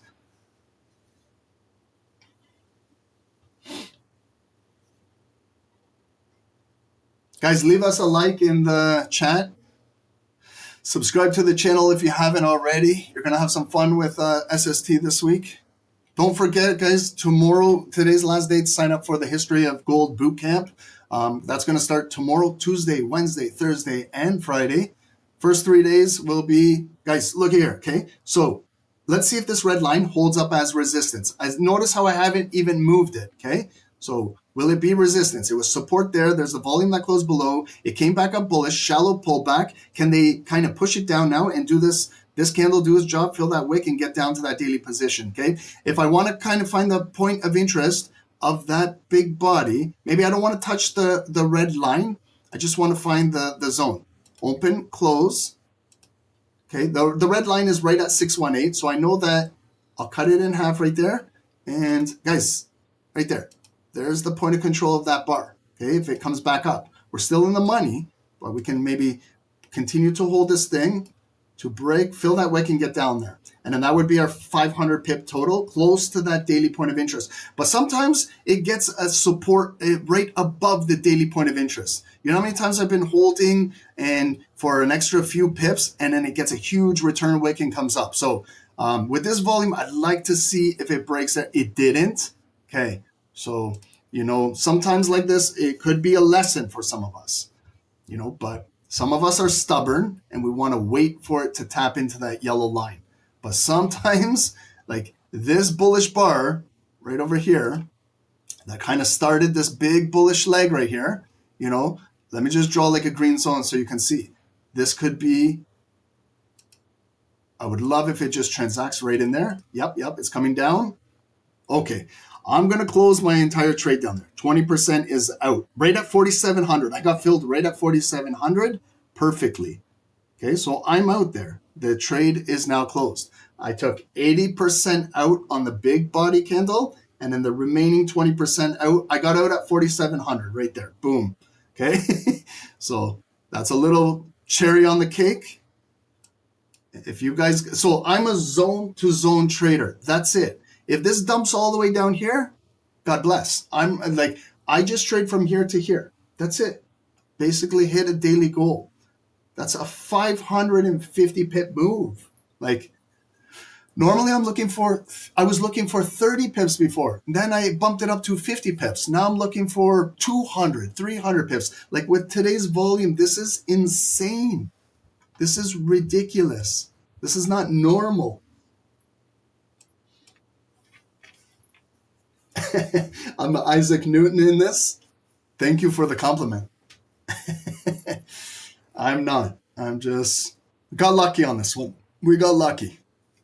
But as long as we're using proper risk management, that's all that matters.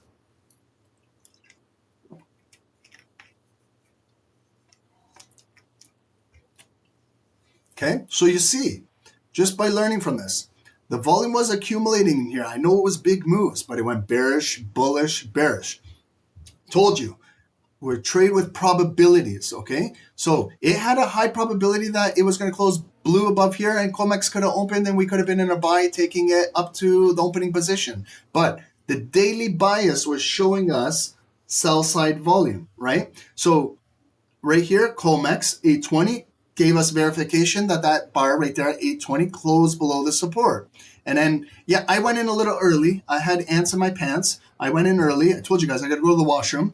But if I waited for 825, it came up, rejected right there. I could have got in a sell right there.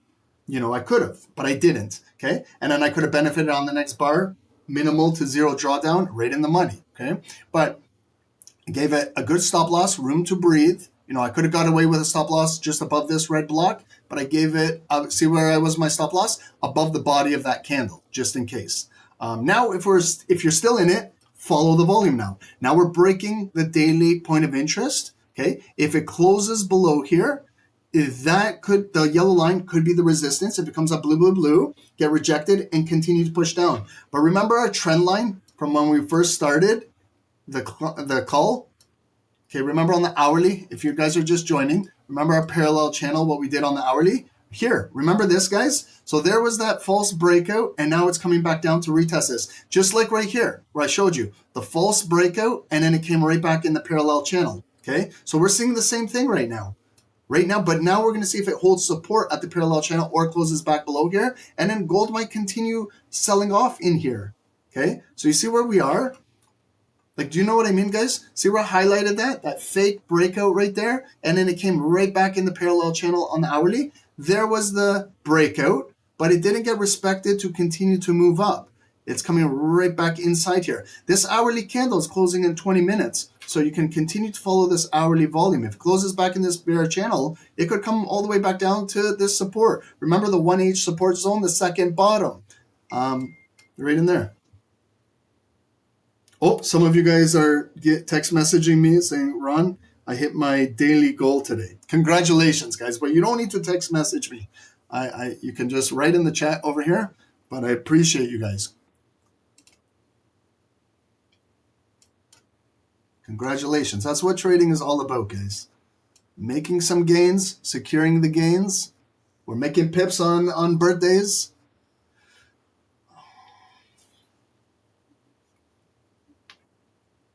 It's Groundhog's Day, so you know what they do. A groundhog comes out of the hole, and if it sees its shadow, it gets scared and it goes back in, and it's going to be a long winter. If the groundhog comes out and it doesn't see its shadow, it plays, it's going to be an early summer. I do the same thing every year too. On Groundhog's Day, my birthday, I wake up every morning, I take my first trade. If I get 500 pips, it's going to be a lot of pips this year, okay?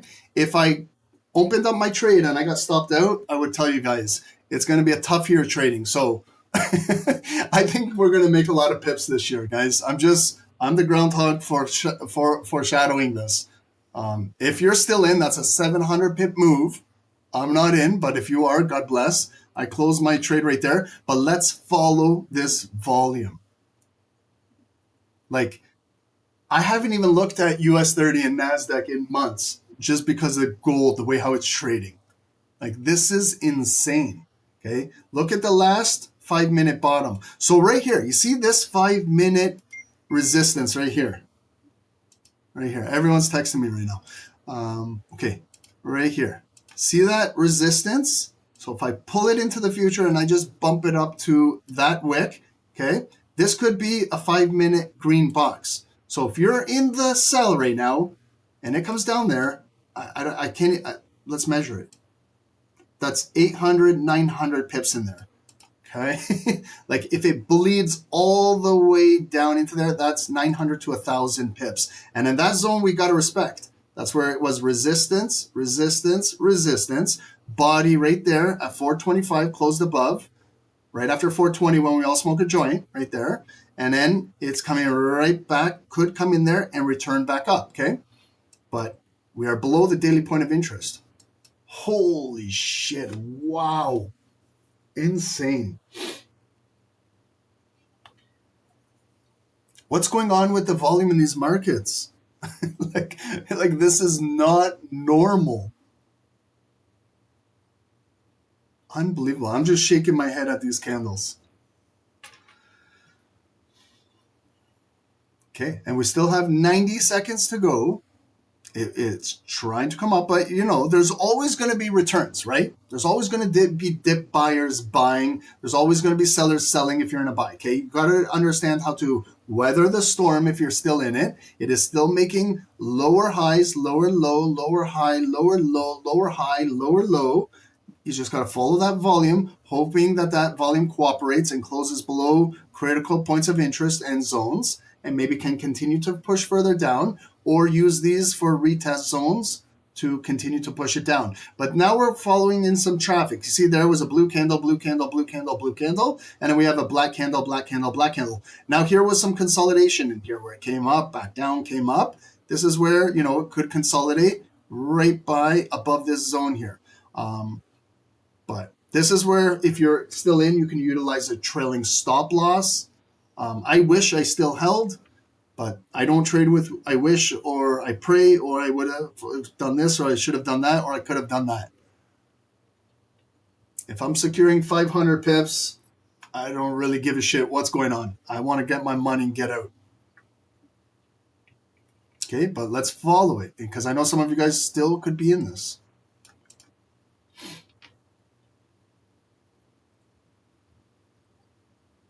Okay, so we're closing in 10 seconds.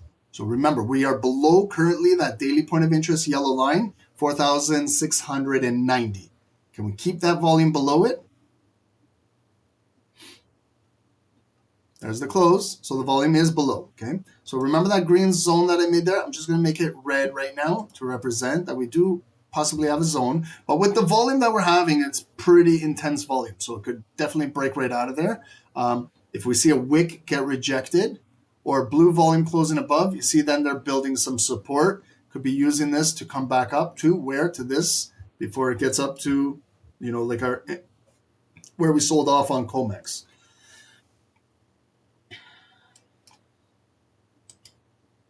Is there any questions, guys, regarding this?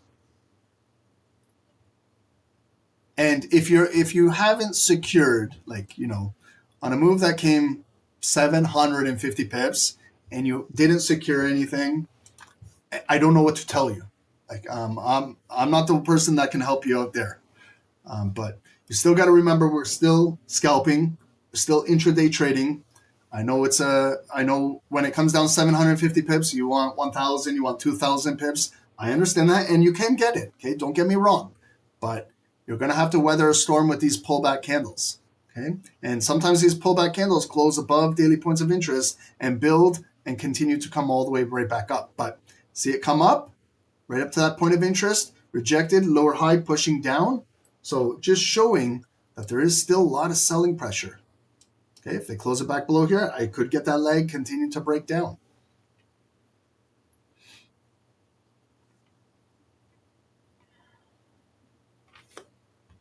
Guys, when we analyze either Nasdaq or US 30, which one would you like? We'll do one today for going into Wall Street.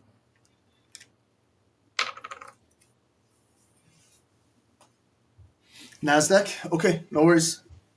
I saw first choice PC Nasdaq, and 2 people on YouTube said Nasdaq. We'll go with Nasdaq Tech. We'll do a top down just after 9 a.m. Let's watch this gold move. Continue to watch this thing.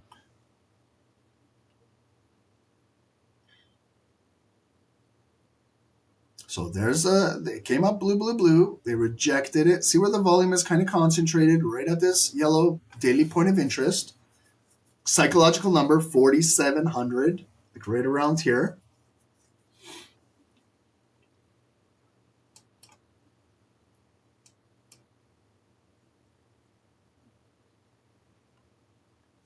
These moves are unbelievable. Like these moves are crazy. When was the last time we seen 5-minute candles are 300, 400 pips? Just a move to be like 1,000 pip move. This is ridiculous. If you use proper risk management, there's going to be a lot of wealthy traders in 2026, guys. Okay, so just please don't over leverage. Okay, because if you make a mistake, even if you have the right entry, right, just like I did, I had the right direction, but I went in a little early, and I suffered 80 pips of drawdown, right? If I over leveraged, I could have done a lot of damage to my account and missed the entire move, right? So guys, I suffered 80. I bought early, I sold early, and then that wick that came up in that red zone, that was 80 pips on the retest. For most traders, they're panicking. For most traders, they've over leveraged their account. For most traders, they've blown up an account just on that move, right? So you got to factor in, look at the volume, how we are moving, okay? Even if you do enter, you may have the correct direction, but you're going to encounter a little bit of drawdown, right? It happens, okay? Unless you nail the exact candle and you don't have that drawdown. But most traders got to get into a trade and let it develop. But just give it some room to breathe.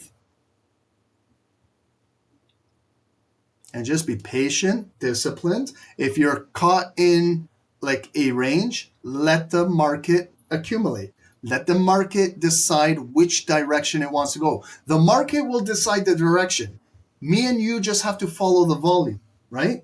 Me and you are not going to move gold, okay? Like all of us selling right here, we can't even move gold, right? I can't even pick up gold, this many tons of gold to even move it, okay? So me and you are not doing anything.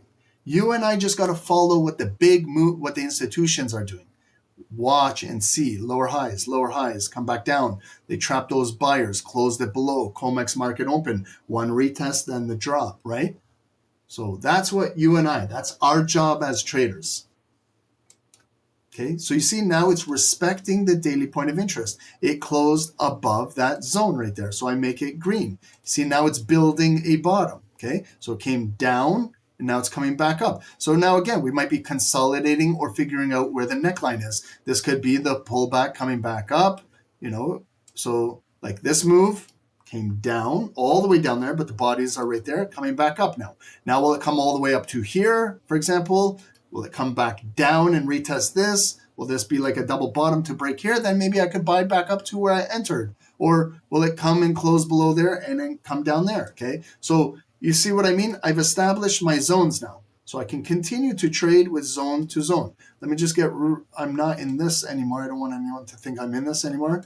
That trade is closed up there.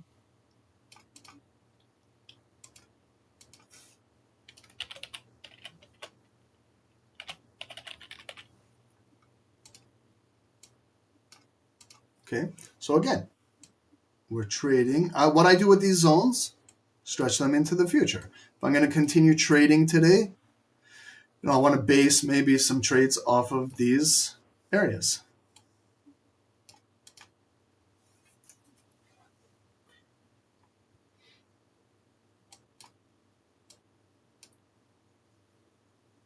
Wow, Nigel, the ATR, that ATR standing for average true range on M5, 5-minute candles for gold, is sitting at 330 pips. $33 is the average true range of a 5-minute gold candle right now. $33. Back in the day, the daily candle wouldn't even move $33. We're getting 5-minute candles, $33. This is insane. Like I'm telling you guys, for those traders that are looking for 50 pips like we were back in the day, if you go to the 1 minutes, like any one of these 1 minute candles is unbelievable. That's why I'm telling you 1 minute candles is a scalper's paradise. This is like hitting the jackpot at a casino. Okay. This stuff is crazy. This is what I prefer scalping, but you got something. I'm in and out of a single candle, and then I might miss the entire move. But I have the mindset of a scalper, 1 minute to get in and out of single bars. So it's a lot of people don't understand that concept, so it's hard to teach. But we'll stick with the 5 minutes. 5 minutes are also a scalper's paradise as well.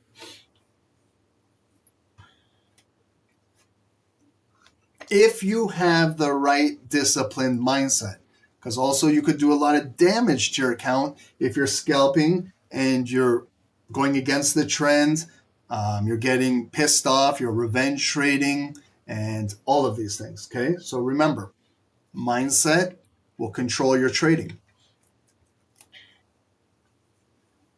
Some of you guys maybe have hit daily goals. I saw it last night in the Discord. Let's go over there. I saw last night you guys were in the Discord, and some of you guys already hit your daily goals when the market opened at 6 p.m. last night, with how futures markets open up over the weekend. Some of you guys are doing fantastic in here. All of you guys, Bernard, Borax, everyone in here. Good trades. Chris, yeah, look at 0.01s. They're adding up. $3, $18, 56, 82, all adds up. All adds up. Look at this. Deep, wow. Made your daily goal and out. Congratulations, big man. I got into my discipline back. 200 pips stop out, 300 pip. Good. For every see? Just you got your discipline back. Sometimes that's all it takes. Just being a disciplined trader.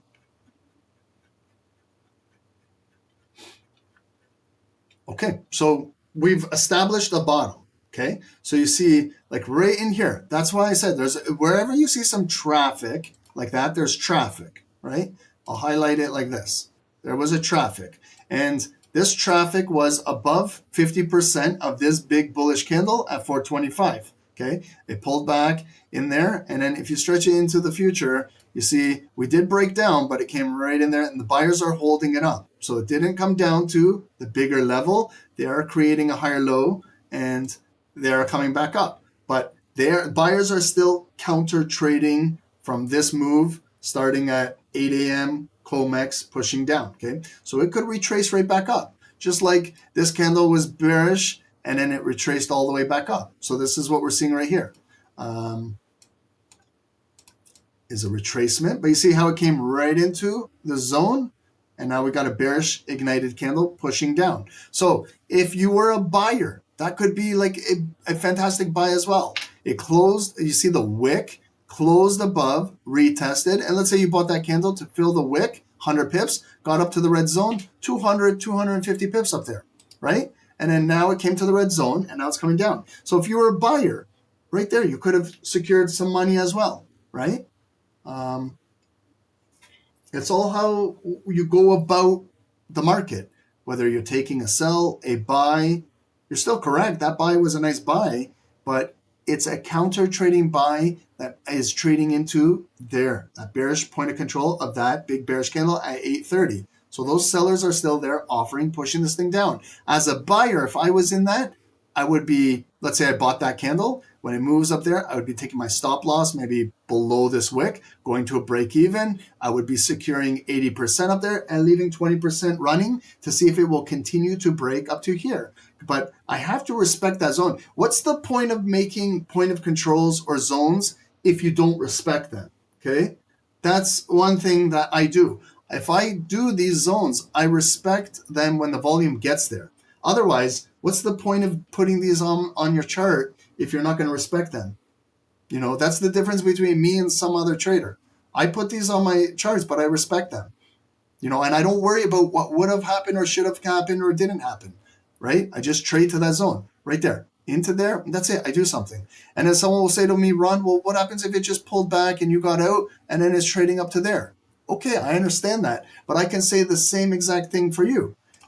What if it comes up there and you don't do anything and then it's trading bearish all the way back down there, right? Well, we don't know what's going to happen, right? But if you still respect these zones, you can still secure some money. You can still manage your risk. You can control your greed, right?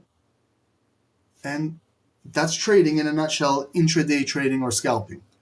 Like when I get into a trade, I'm not looking to hold it till next Friday, unfortunately. You know, I'm not looking to hold it till next month. I'm looking to just make a few bars, get some pips, and get out of this market. And now watch, we're going into 9 a.m. 9 a.m. is a new hourly candle. It's a very important candle in the markets. Okay, this hourly candle at 9 a.m. will represent also Wall Street market open. Okay, I know we're trading gold. Why is this guy talking about Wall Street? Because Wall Street is affected by the US dollar as well. So US dollar affects gold. Altogether, they're all correlated. So, you know, a new hourly candle can open. Again, new momentum can start in the market. We're on the 5 minutes. If you glance back at the 1 hour, now we can look at the 1 hour. And remember what I was saying earlier, the 1 hour candle had 20 minutes to close. So it came down so far, got a wick, and coming right back up. Okay, so the volume is currently above that parallel channel right now. Will it come in again and close in there, or that's it? Next will be a bullish hourly candle coming back up. Okay, we still have a bearish daily candle, still with the body. You know, this was a nice pullback from 1 a.m., 2 a.m. There's London market where we're coming up. And then right here, 8 a.m. in COMEX pushed the market down, but it's still holding up. So if you're going to continue to trade gold going into 9 a.m., let's just watch it. Let's go in 30 more seconds, okay? So it was bearish ignited candle, came down bearish, bearish, bearish, bearish, right down to the opening balance, found a wick coming right back up. If I was to cut that blue candle in half when it closed, we're trading right again at the point of control of this.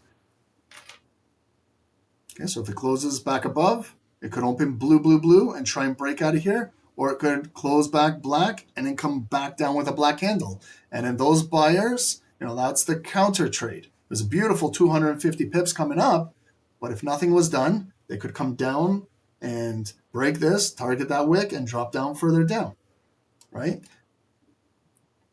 Okay, so there's the close, open blue, ignited, 9 a.m. There it is coming back up. So we're blue, black, blue. Still has that resistance to break through. Will it be an impulse or a lower high and they reject this thing back down?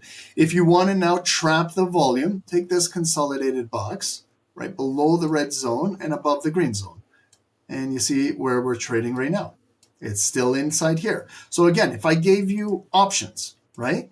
Gold is not going to continue to trade inside here all day. Again, options. Option 1. Will it close above here, maybe retest this, and drive up to that zone? Possibility. Or will it, sellers push it back down, close below there, retest this, and drop it down to there? Possibility. Okay? So we either got to trade on an impulse, or we wait for the bar to close. Let's wait for it to close. 4 minutes. And also maybe we determine where the neckline is. Okay? So when we're looking at patterns to recognize, here's one leg that came down. Here's a leg that's coming up. Is this going to be the neckline, this red box, or this one's going to be the neckline? Okay. So for example, if this is it, it might come back down and retest this, not break. Maybe it holds double bottom. Then we're breaking to the upside. Okay. So there's a wick now, got rejected. Where? In that red zone. The red zone is the point of control of that candle. So it got rejected, but still big blue volume. 3.5 minutes to go. Lots of time. And again, from that entry point, from that sell, if we didn't do anything, look, this thing could come all the way back up in reverse, and that would be demoralizing, pissing away 500 plus pips and not doing anything, right? That's why I get in, I pip, and I dip out of these markets. Even you're not even safe with a 500 pip trade. The market could return right back up. That's how crazy volatile gold is.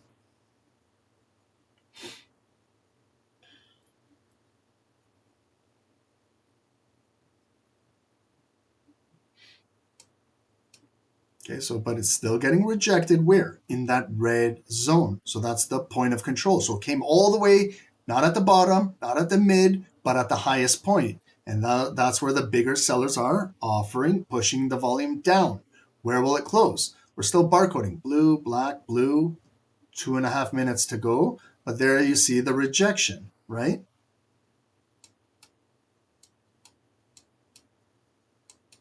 So this is where a lot of traders use pending orders in these zones, right? I'm not a pending order trader.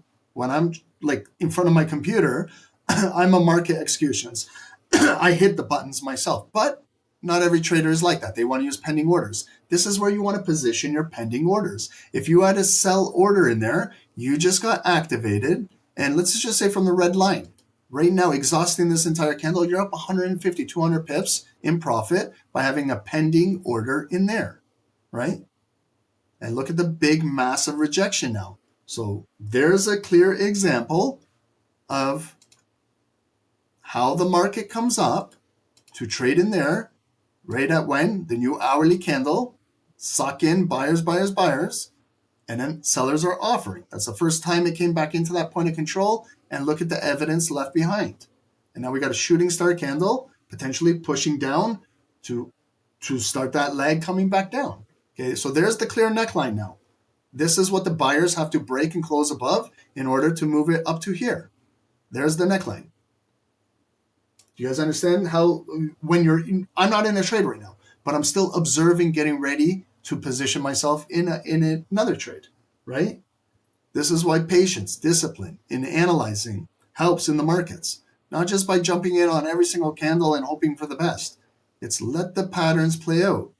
Relax, watch, see what's going on.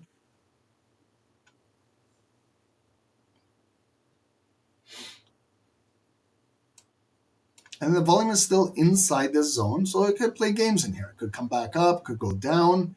What I'm basically watching for is a close above here or a close below here. Just like we did with the first trade. You know, when it was trading in this zone, we could have got caught if we took an impulse buy up there, no volume close above. We could have got caught here, here, here if we sold early. I waited for, closing or COMEX. So now again, we're still inside here, open bullish, coming back up. Could come down. Again, it could come down, be an impulse, get a wick and go back up, or it could come down and close below. Right now, it's a bullish ignited candle. So we know it's opening very strong, bullish ignited. It's got its job to do is to drive back up that big exhausted wick. It's not easy to do that, but with today's volume in the markets, it could make it look very easy, right? So now it's coming back up, but it's still barcoding. Blue, black, blue, still in the zone, but it's building. So now what I got to see is, can sellers exhaust this volume and push this down?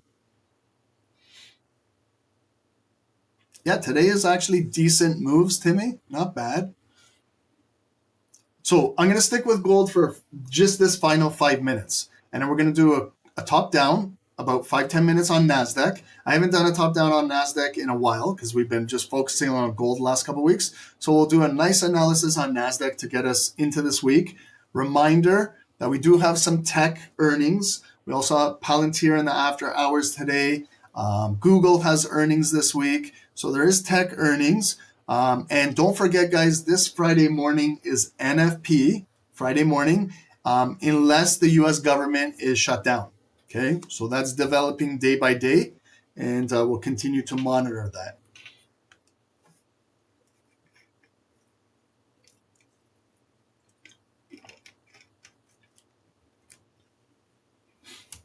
Okay, so buyers are here, ignited, open, but they have, remember, it's an uphill battle. It's like climbing a big mountain.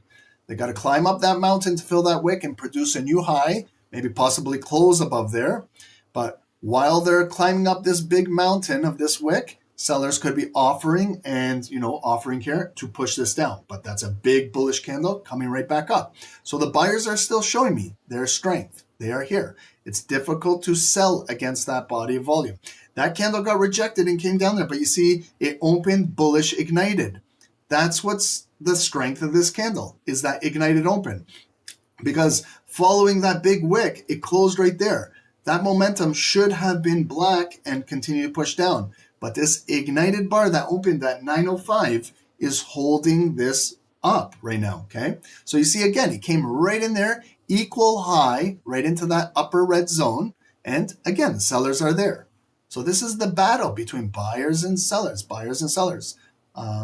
So it's going to depend on where it closes.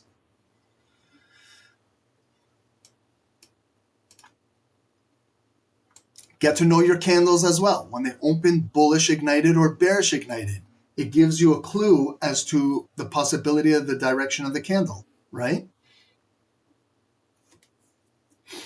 You learn a lot about candles by actually physically watching them open, how high they go, where they get rejected, how they close, how the next candle opens up. I'm talking for myself personally. I've learned a lot about price action by just watching those things. Not even being in a trade, just watching candle by candle. That's how I learned how to do this, right? Nobody basically taught me how to do this. I taught myself how to do this. But you can teach yourself as well too by just staring at the candles. You got to watch. I watch to see how many times it gets rejected there. I count in my head how many times. A lot of traders right now are scrolling through their TikToks right now and looking at the latest dances that people are doing on TikTok. I'm not doing TikTok. I'm watching to see every single candle, the way it gets rejected, points of control, gap up, gap downs, clues. Okay, this is like playing a video game, but you got to stay up to it. Okay, I know I want to get on TikTok. It's my birthday. Believe me, I want to do a nice TikTok dance for everybody, but I got to follow the candles. TikTok doesn't pay my bills. The candlesticks pay my bills. I'm not a TikTok dancer. Okay, you don't want to see me do that shit. I'm just joking. I wish I was a TikTok dancer. Dave is a TikTok dancer. You should see how Dave gets down on TikTok. Okay, so do we have a double rejection in there? Yes. Do we still have bullish volume? Yes. Are we still consolidating in here? Yes. Can we take a buy or sell? You can, but we still don't have direction yet. Well, I can see the buyers are building, but it could be building and then one elevator candle coming down. Okay. I'm going to get off of this. I know I hate to do this right now because it's developing, but I trust that you guys can continue to watch and see what happens. I'm going to do Nasdaq. Okay. So, I'm going to do Nasdaq for a moment, guys, and then we'll come back to gold. If you guys can continue to watch this, see a bearish candle coming back down, just keep an eye on these levels, like this green box and this red box, and watch the consolidation inside here. I'm going to do Nasdaq quickly. So let's do Nasdaq right over here. So this is Nasdaq on the 5 minutes. So what I like to do just right away when I come in, here's a double bottom on Nasdaq. Okay, so you can clearly see there's the double bottom. It came down one bottom. There's the neckline. Second bottom traditionally has more volume. There it is. Okay. So now what I like to do is just pick out any, candle that's average size. Like let's say these wicks to down there. So I like to get that just average true range. So I'm seeing about Nasdaq 5-minute candles are anywhere from 20 to 30 pips. Much different than gold, where we're seeing 200 to 400 pip 5-minute candles. Okay. So much different security. The volume is completely different. I can't use the same style I'm trading gold with this security, okay? So you got to understand, when we switch over to Nasdaq or US 30, we're not trading gold anymore. So my expectation that I'm going to see a 300 pip candle in 5 minutes on Nasdaq is like very dramatic. Yeah, I'm not going to see that. I just looked at a couple of these candles. It's showing me average 25 pips. So you got to have the right mindset when you switch over to a new security, okay? Please understand that. My risk management will be completely different on the security, all of these things. But what I can do with this is a top-down analysis, like I do with any security. Start off on the daily. This is how it is, moving. Do I see, is it ranging anywhere? This is on the daily, okay? I can see a resistance, and I can see, it's just in a range. It's going up, down, up, down, up, down, up, down, up, down. We're not trending anymore anywhere. So when I look at this, I know we're in a range. I know that Nasdaq is not going to stay in this daily range forever. It's either going to break up here and maybe test all-time highs, or it's going to sell off, okay? So, but one thing I can do is I can determine a top right here. Okay, there's a top. I make it as a red box, because now I can clearly see the pivot. It came up there, got rejected, rejected. Again, I'm reading the wicks, lower highs, big black liquidation candle pushing down. So that zone, can I stretch it into the future? I can. And then I can see it came up a second time last Wednesday, Thursday of last week, and then Friday, and pushing down. So I advanced that into the future, okay? So I've determined a red zone. Can I go and look backwards? Do I see any volume above here? I don't see anything on the daily. Let's check the weekly. I don't see anything on the weekly. So that's got to be an all-time high on that daily, on those daily wicks up there, okay? So let me get my orange line, which represents Donald Trump's lipstick. You can put orange makeup on a pig, like we said. So here's the orange makeup on Donald Trump's face. Put that lipstick on a pig. There it is. That was the all-time high when? You guys remember this, the day before Halloween, October 30th. Okay, if you trade Nasdaq, you should be aware of that. It came up last Wednesday right there. Did it break for a new all-time high? No, lower high. So the sellers who sold here, this is the way how my brain works. The sellers here, not me, not you, institutions, whoever sold the all-time high here is protecting their position with a lower high, and they confirmed it with a bearish candle closing below, okay? And now the candles on the daily are continuing to do their job. Fill the wicks and continue to push down, okay? So stretch that zone into the future. Are we ever going to revisit this area in the future? Possibly, but right now we're diverging away from it. Can I do the same thing to find a nice supporting zone? Right here. There's a nice pivot when it came down right there. So I draw, again, a yellow line at the body, right? Yellow. Then I see a wick, and then you see how it was resistance right there, and then kind of started right there, the uptrend, okay? So right here, yellow line, maybe bring it down to that wick, make this zone green. So now I'm figuring out my bigger zones, okay? So there's my big all-time high supply. Here's my demand. If it ever comes down here, potential buyers are here, right below 24,000. Now I can see each pivot, each move coming down, made a pivot. So right here when it came up, stopped right there, came down, stopped right there. Point of interest, pivot, 24,712. It came up again, and it came back down, higher low pivot right there at those bodies. Right there, okay? Came very close today to today's low to come into here, but it didn't, okay?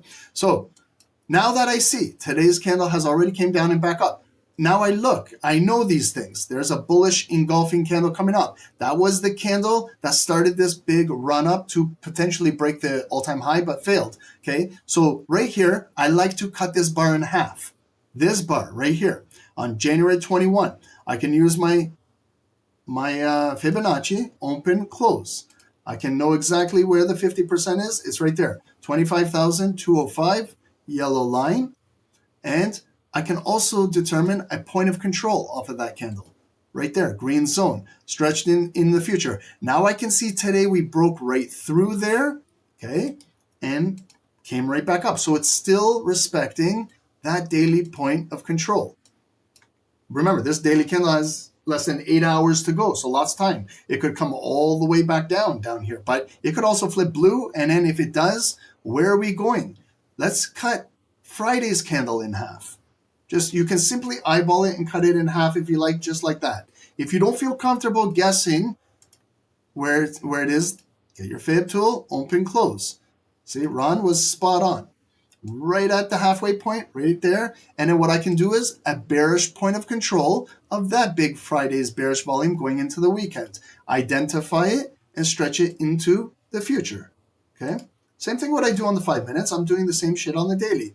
And what it's showing me is this could be the protection from coming into the all-time high supply zone. So if it flips in here, maybe gets rejected, comes back down. If this daily volume closes above here, I flip it green, then we might have enough momentum to come up to our all-time high supply. Okay, so let's follow Friday's volume. We opened, it got rejected quickly, came down right there, low, closed right there.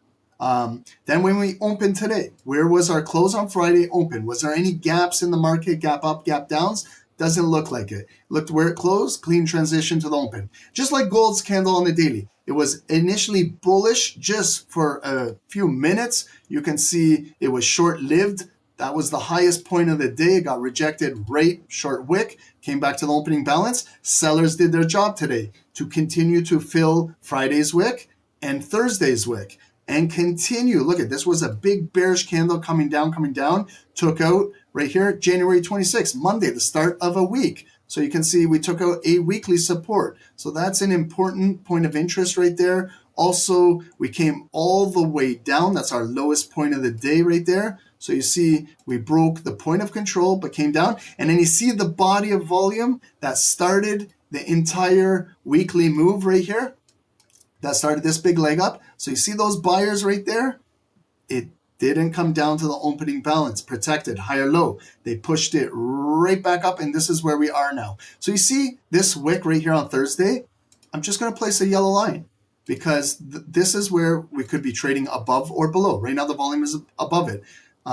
If we come back down to this yellow line, maybe it will push down and fill a wick, okay? But we're holding above. So this is how it is. It's a daily candle that was very bearish at the open, has a big aggressive wick turning back up, but still has this bearish head that could technically push down, like how we sold on the gold move. But this could also flip back up bullish and turn up. And if it does, maybe we're trading back into that point of control. If it goes higher, then the point of interest, the body to body. Just have a yellow line right here, okay? And if there's not sellers there at the body to body, then we're trading at the bottom of the red line. Red box. And look at it, it's 26,000 on the dot. So you got your psychological numbers, okay? When I look at the overall, trend of the market, I can see a low, a higher low, a higher low, and a higher low. So they are building it back up. But what I like to see maybe out of today's candle is blue volume close maybe above here so that maybe tomorrow we open up and then this week it's got some momentum to continue to break, maybe possibly test all-time highs. NFP is Friday later this week. It could go according to continue to break, or we could still see some selling pressure, okay? So now on the daily candle, I can go into the 4-hour or hourly, okay? I'm going to choose to go hourly since I did it with gold as well. This is the big drop from the all-time high, big body candle right there. I can tell it's Thursday, 9 a.m. If I waited, if I didn't get the sell move, I could have cut it in half and waited. And you see it took 1, 2, 3, 4, 5, 6, 7 hours, 6, 7 right there. My daughter will said that that's no longer allowed to say in 2026. So sorry guys, I apologize if I'm outdated here, but there it is, 6, 7 bars coming back in, and you could have sold it back down in that point of control. How do I know how to do this? Because a candlestick has the same characteristics. That's a big selling candle. It engulfed everything to the left. Get your Fibonacci, just like I did on the daily. Hourly is the same shit. Where's the 0.5? 0.5, whenever I'm dissecting an hourly candle or hourly point of interest, I use a white line. There it is. The 0.5 is that wick, that wick, that wick. If I want to get more of a point of control, I know how to do that. That's my 382618. There it is. There's your hourly point of control. So if you patiently waited to sell, you didn't get this candle, you didn't get that candle. The market will eventually rotate back up and transact in the zone. It's like a magnet. You just got to be patient and wait for it. That's why I utilize alerts right there. Add an alert. See right there, I add an alert there.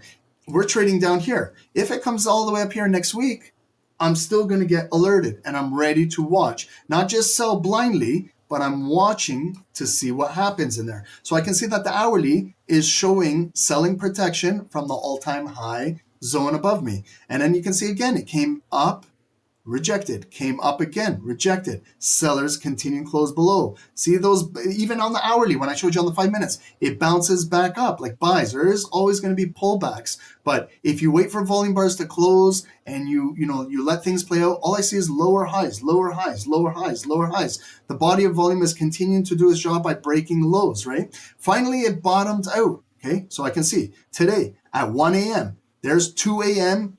This is pre-London.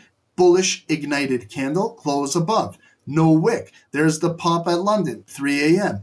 Pull back, holding. 4 a.m., new high. 5 a.m., consolidation. There's blue, black. 6 a.m. is pre-New York. Continue to hold, create new highs. There's 7 a.m., new highs, holding. Pullback, still holding. Okay, so I can see right now a good hourly resistance supporting area right here. Body, body, body, body, and a wick. Somewhere in here, place a white line, okay? It can be either at the bodies there, wherever you like.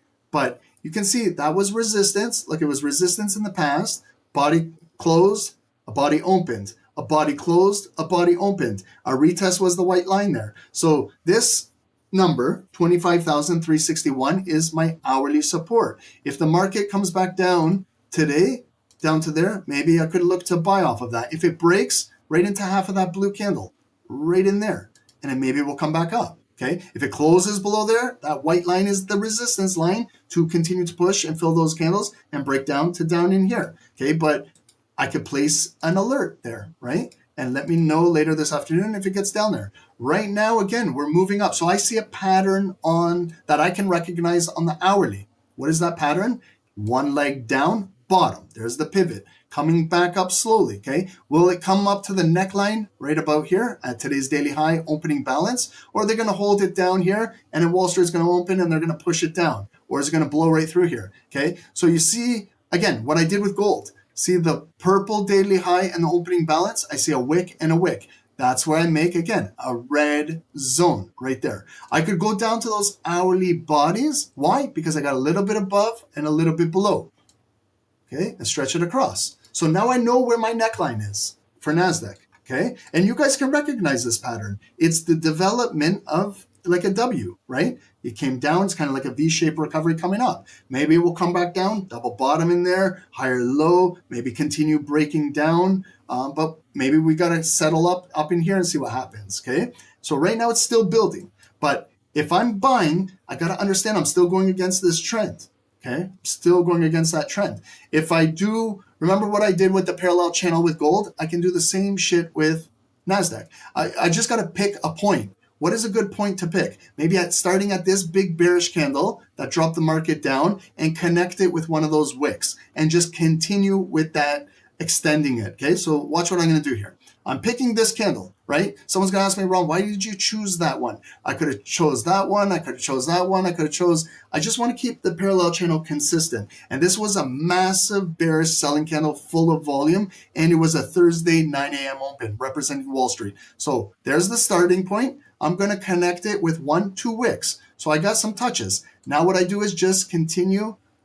I just want to continue advancing it into the future. So starting point, connecting it, continuing right there, and then bring it down to where you feel is a comfortable bottom. Like right there. I'm going to connect it. There's the bottom. Then I got my range now. See then how it respects the dotted line as the psychological midpoint, coming back up, pushing back down. There it closed below the dotted line. We pushed to the bottom. Now it's coming right back up. See where we consolidated? Blue, black, blue, right at the dotted lines, and we're continuing. So even if it's still bullish, like, see what I mean? If we move up bullish, bullish, bullish, we're trading into the opening balance and the highest point of the day and still at our parallel rejection trend line. So it could come up there, and that's the neckline to continue to sell down. Let me just show you. It could come up here, right in there, get rejected back down. However, when it comes in there, it could continue to break out of there bullish. If it closes above, I'll flip that red zone green. Now we've broken out of the channel, respecting this, then we could trade right back up to there, right? And then I do the same shit when I'm up there. If it closes above, I make that one green, and then maybe we're trading up to this one. Zone to zone, okay? But we still got to respect we're in a bearish parallel channel coming down, okay? It's still building, but you guys know it could be a counter move, and then the elevator coming right back down. Okay, so it's 9:26. Holy shit, I got to go faster. Sorry, guys. On the 5 minutes, this is Nasdaq now. On the 5 minutes, okay, so consolidation, they broke it down. Did not, sellers didn't do their jobs, fill those wicks. I can see a bottom right there, a nice little pivot point. That's where I draw like a red line right there. Nice pivot. Okay, it held back up.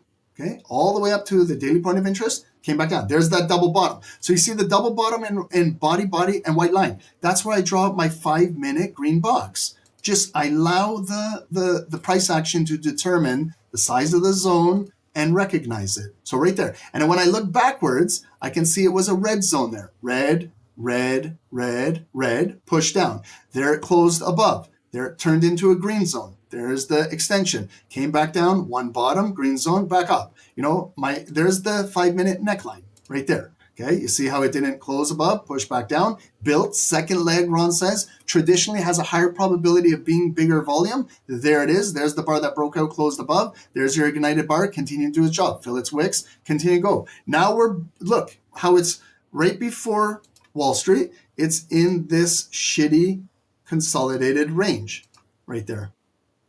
Okay, so if it comes down, sells, maybe we'll retest this red line. If it needs to come back down to the hourly support and maybe a triple bottom or this green zone. If it just pulls back, we could break out, and then we're continuing to fill up to our bigger red zone. And then if I look backwards, okay, see that big bearish candle?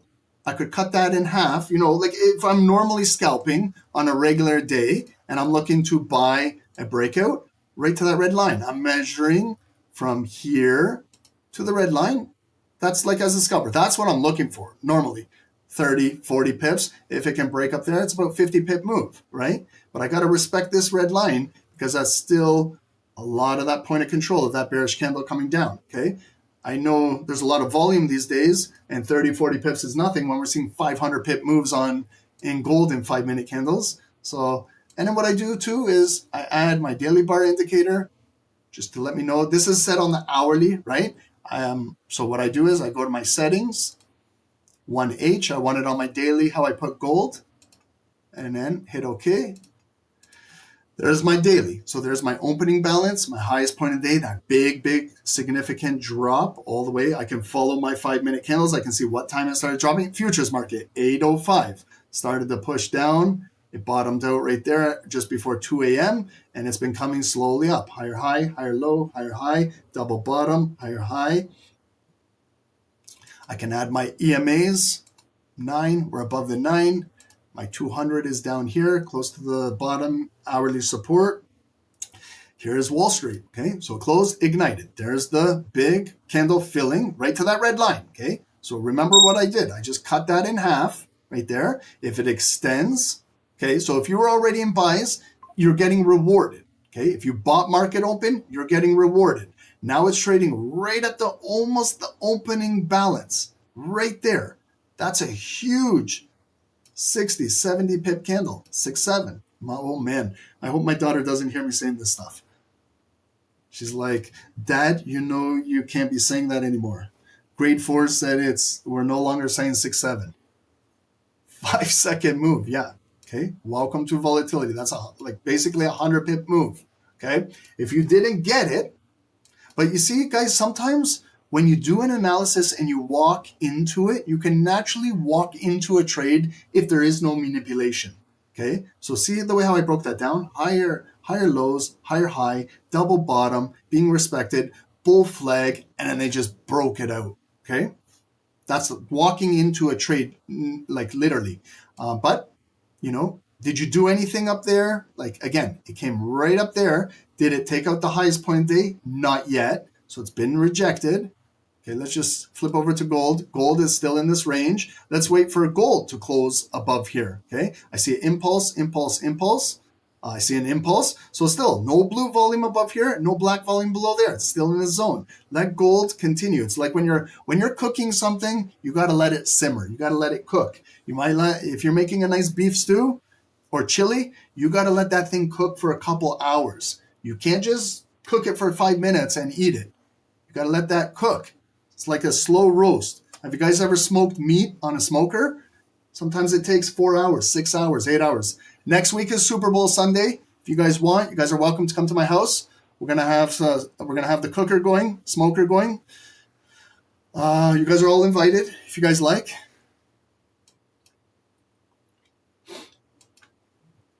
Wow, look at this Nasdaq candle out of the gate, bullish ignited.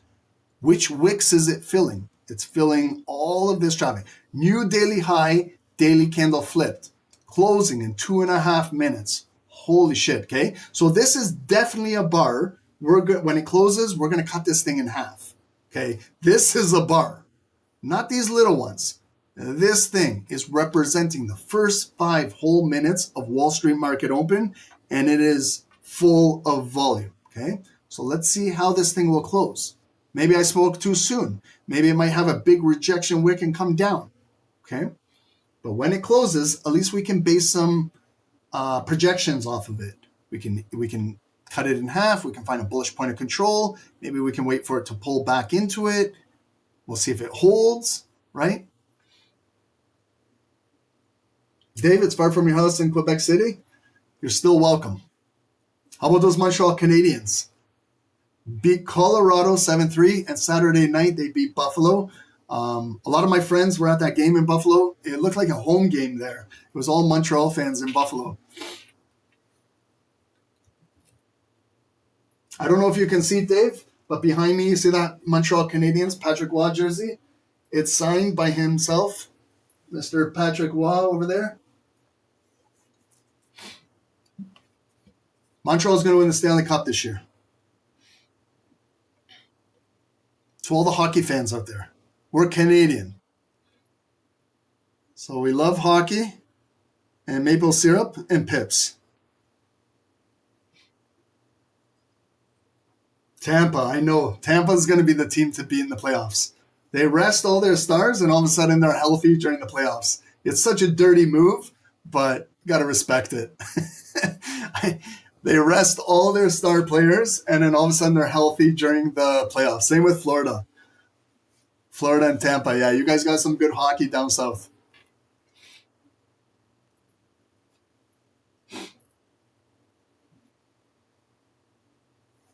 Oh, you switched when Patrick Waugh left to Colorado? I know. It was really disrespectful what they did to him. First round exit for us, probably. But let's not jinx them. Hopefully they get in the playoffs. We take our hockey serious here in Canada. Okay, so this bar is going to close. Look, right at the opening balance, okay? So it's got a wick closing. I'm just going to do my thing. I'm going to do my thing now, okay? Opening, closing. I'm going to move my cut line, this red line, to 0.5 and draw myself my bullish point of control of the first 5 minutes of Nasdaq coming right out of the gate on Wall Street. Okay, can I potentially get a pullback buy on the next candle, or am I going to have to wait later today? Okay, so right now it just tested the daily point of interest and it's holding. So this candle could flip blue and fill that wick and continue driving out of here. Okay, but it has not came back and pulled back inside here again. Okay, so yes, you could definitely buy if you like now. It's retested, but what if you buy and it doesn't continue to make highs and then it pulls back inside here? So this is this is the hardest part in scalping, in my opinion, is do I take the bar right now or do I wait for a pullback? Okay, so this one, remember, it's Wall Street now, so it's got a lot of volume. So it opened and it retested, but you see how it retested the yellow line. The opening balance now is filling up with pending buyers. protecting it, and now it come up. If I just bought that candle, like the way I didn't, but I'm saying the way how it opened, retested, and then the break, and then what I always say is its job is to fill the wick. That's 30 pip fill, and then now it's popping out for an additional 60 pips. This candle alone, if I was scalping that, I would be right now at a break even, and I would be closing out 80% and leaving 20% running. That's a 50, 60, 70 pip candle. Okay, just off of the retest. And you notice how we have not came into the point of control yet. So this might be later this morning, later in the afternoon. So what I do is I place an alert in there. Okay, remember I told you it might take 1 bar, 2 bars, 5, 10 bars before it ever comes back and rotates back in here. Because right now it's market open and it's continuing. Buyers are asking to trade up here. But there's a good example of a daily point of interest with the volume closing above in the retest. And then the fill of the wick and the pop, okay? This is like, you got to know this as a scalper, okay? I know it's turned into some education right now, but this is really important, guys. I'm telling you. Because if SST is not here with you guys got to know how to understand what this is and look for this, okay? We can look at what gold is doing. Gold, right? Okay, gold, very similar. So it broke out of here, filled that wick, closed above that zone. Zone flip, red line, same shit, okay? Just different security. Same shit, different security. Look at what I'm saying. It closed, it came down, retested, the break, that's where I normally like to buy, right at the body. Remember that webinar we did, 3 entries? Okay, if you bought there, there's the fill of the wick, short wick, fill, and pop. There's 200 pips right there out of the gate with the confirmation of volume closing above and a retest. Okay, I showed you how it looked on Nasdaq and I'm showing you on gold. There it is. So look at the, now when you play it back and look here. Okay, so it broke down. Did any black volume close below there? No, it came back up. So there's your double bottom. Smoke a joint if you need to. Right there, there's your neckline. Came back down, double bottom. Okay, there's the big 930 impulse move. If you missed that candle, no worries. Look at where it closed. Pull back, proper, coming up, pop, break, fill, drive. You should be in a buy. You're up 200, 300 pips. Guys, there should be daily goals hit on a consistent basis. Just be patient in these markets. What else do you want me to tell you? Okay, you know, if you waited in that all that and you waited for this, you're rewarded, right? If you went in early on that sell, unfortunately, you know, you got stopped out, or you're in drawdown if you're still holding. But I'm going to ask you, did you see any bar that closed below? So we have rules if you're trading impulse. If you trade on impulse, take a feeler trade. Right? If I took a little tiny feeler trade and then when it went closed above and retest this, I could have closed my feeler trade and then I could have flipped my bias as in buys. You got to be able to flip your mindset and your bias quickly as a scalper. You can't get married to positions because you guys know it could go down, back up, down, back up. But you got to be able to move with the markets and adapt quickly. That's a scalper. Okay, so that's gold, Nasdaq. Okay, continue. Has it closed above this red zone? Not yet. This candle's closing in 10 seconds.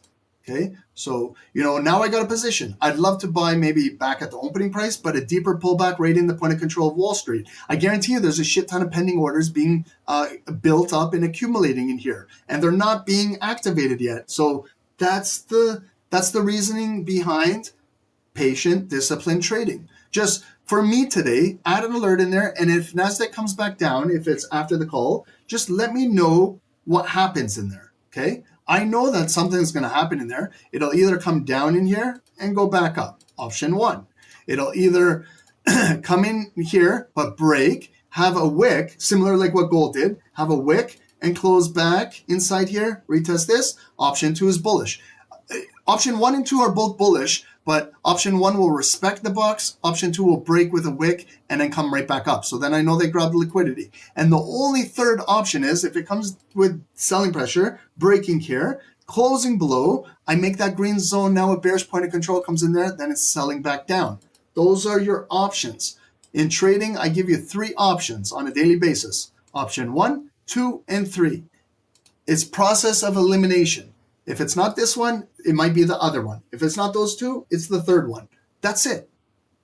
There's trading in a nutshell. $1,000 course for you guys, explained in a couple minutes. Just be patient, okay? I've missed out on a buy. Do I want to buy the highest points? No, because I'm not a FOMO trader. I've learned how to eliminate FOMO because I know I can get a better opportunity by waiting inside here. Believe me, I used to be the trader who was always buying highs. And sometimes it works out, but more than time it doesn't, okay? If I bought this high of a move, I'm in drawdown, possibly over leveraged, probably lost a lot of money. If I sold this, I'm lost, right? Selling the lows, buying the highs, right? Here's a high. I can literally start to buy the highs, but what happens if it pulls back and then it comes right in here naturally? And I'm like, what the hell did I just do? Why didn't I listen to what Ron said and just wait in here? But a lot of traders don't have patience to wait. That's the only difference. Is some traders are patient. They understand that markets do pull back. It does take time, right? If you were waiting on gold on the daily for a potential pullback, you were waiting for a long, long, long time. Look at gold on the daily, okay? So if you were waiting for a pull, but when you got it, right, you got a nice, you were in the money, okay?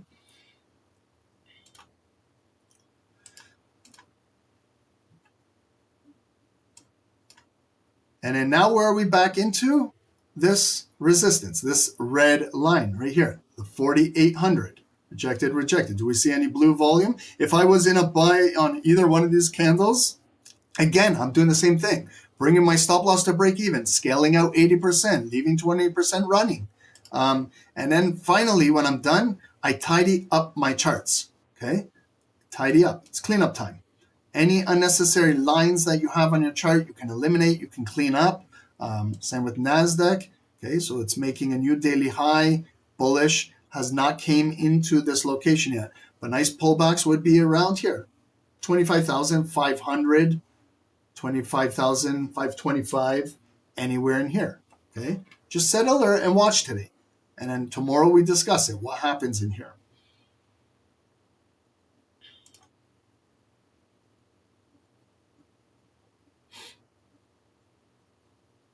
Okay, guys, I'm going to have to wrap it up right now. I got to go to the washroom and I got to get ready. I'm going to go out for breakfast for my birthday and tomorrow, guys. So just go to our schedule, look at our schedule, okay? Join our blogs over here, free blogs available for everybody. And then just so you guys see our schedule this week, okay? Tomorrow morning with Dave, 8 a.m., private Zoom, join Big Dave, catch some pips in there Tuesday, Wednesday, Thursday. And then our boot camp starts tomorrow, guys. This is going to be the history of gold, day 1, day 2, day 3, day 4. So look at the times. I'm going to be doing it from 11 to 2 p.m. If we need more time, we can go up till 3 maximum. But it's going to be minimum 2-3 hours. Be prepared, okay, because Ron talks a lot. We're going to talk about the history of gold. So Tuesday, day 1, Wednesday, day 2, Thursday, day 3. This is kind of like presentations. Then the final day, Friday, we're going to go into charts of gold, questions, Q&As, and anything breaking down what we need to know about gold, okay?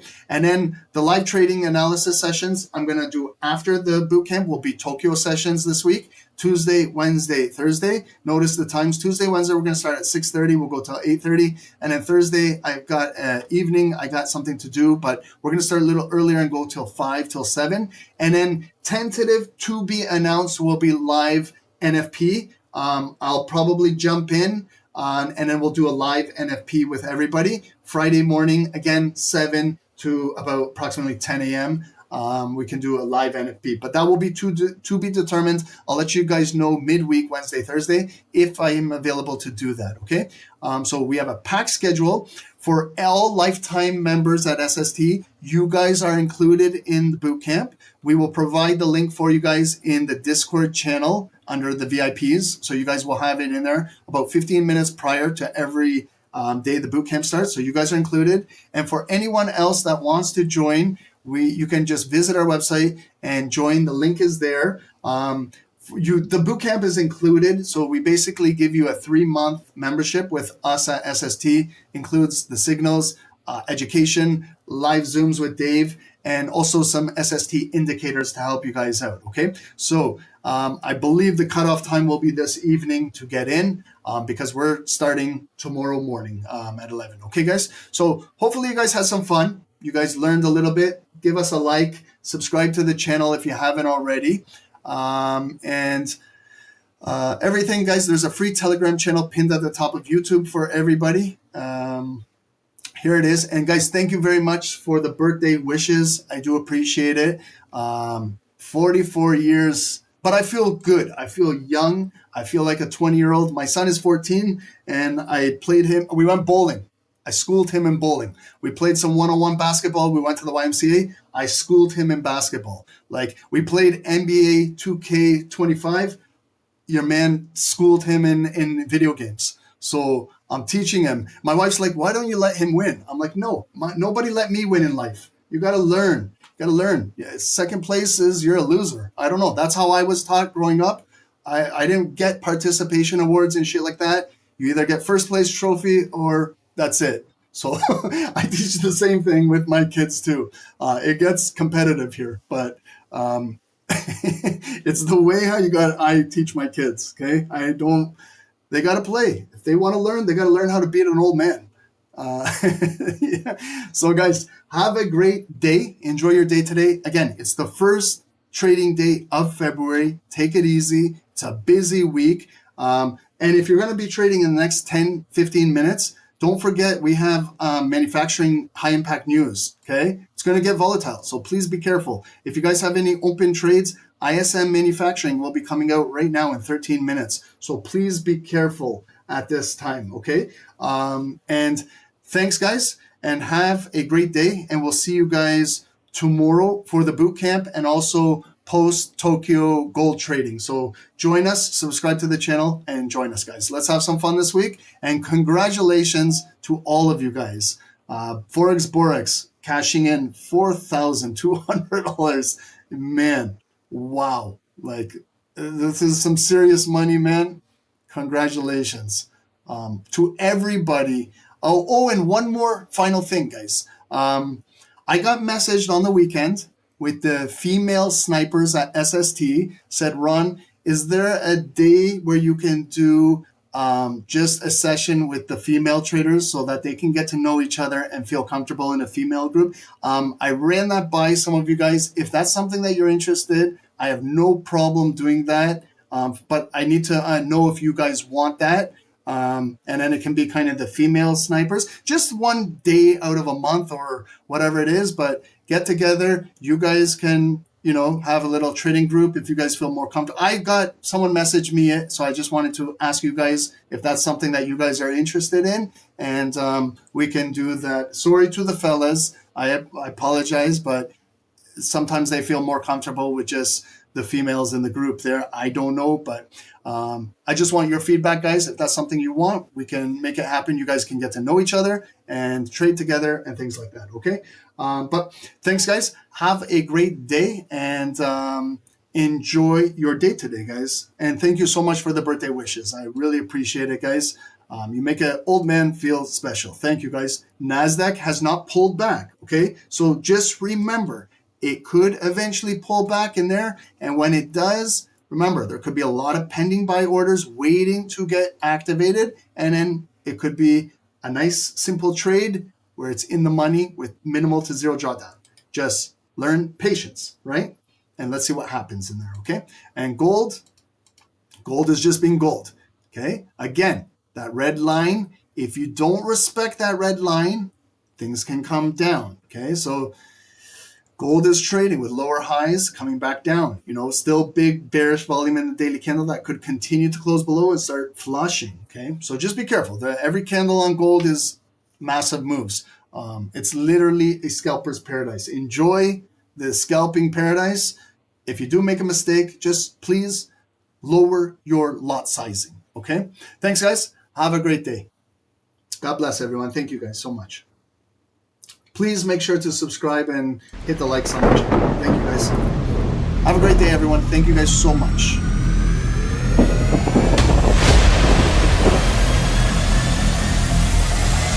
Recording stopped.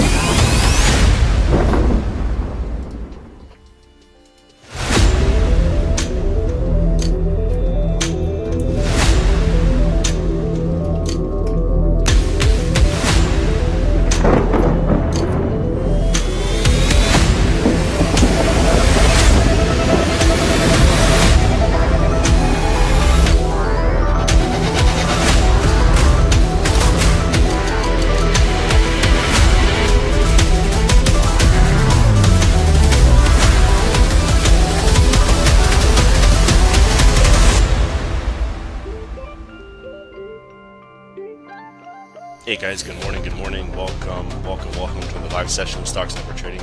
My name is Dave, guys, my partner is Ron. Let's get down to business here, guys. In on US 30, sell, okay?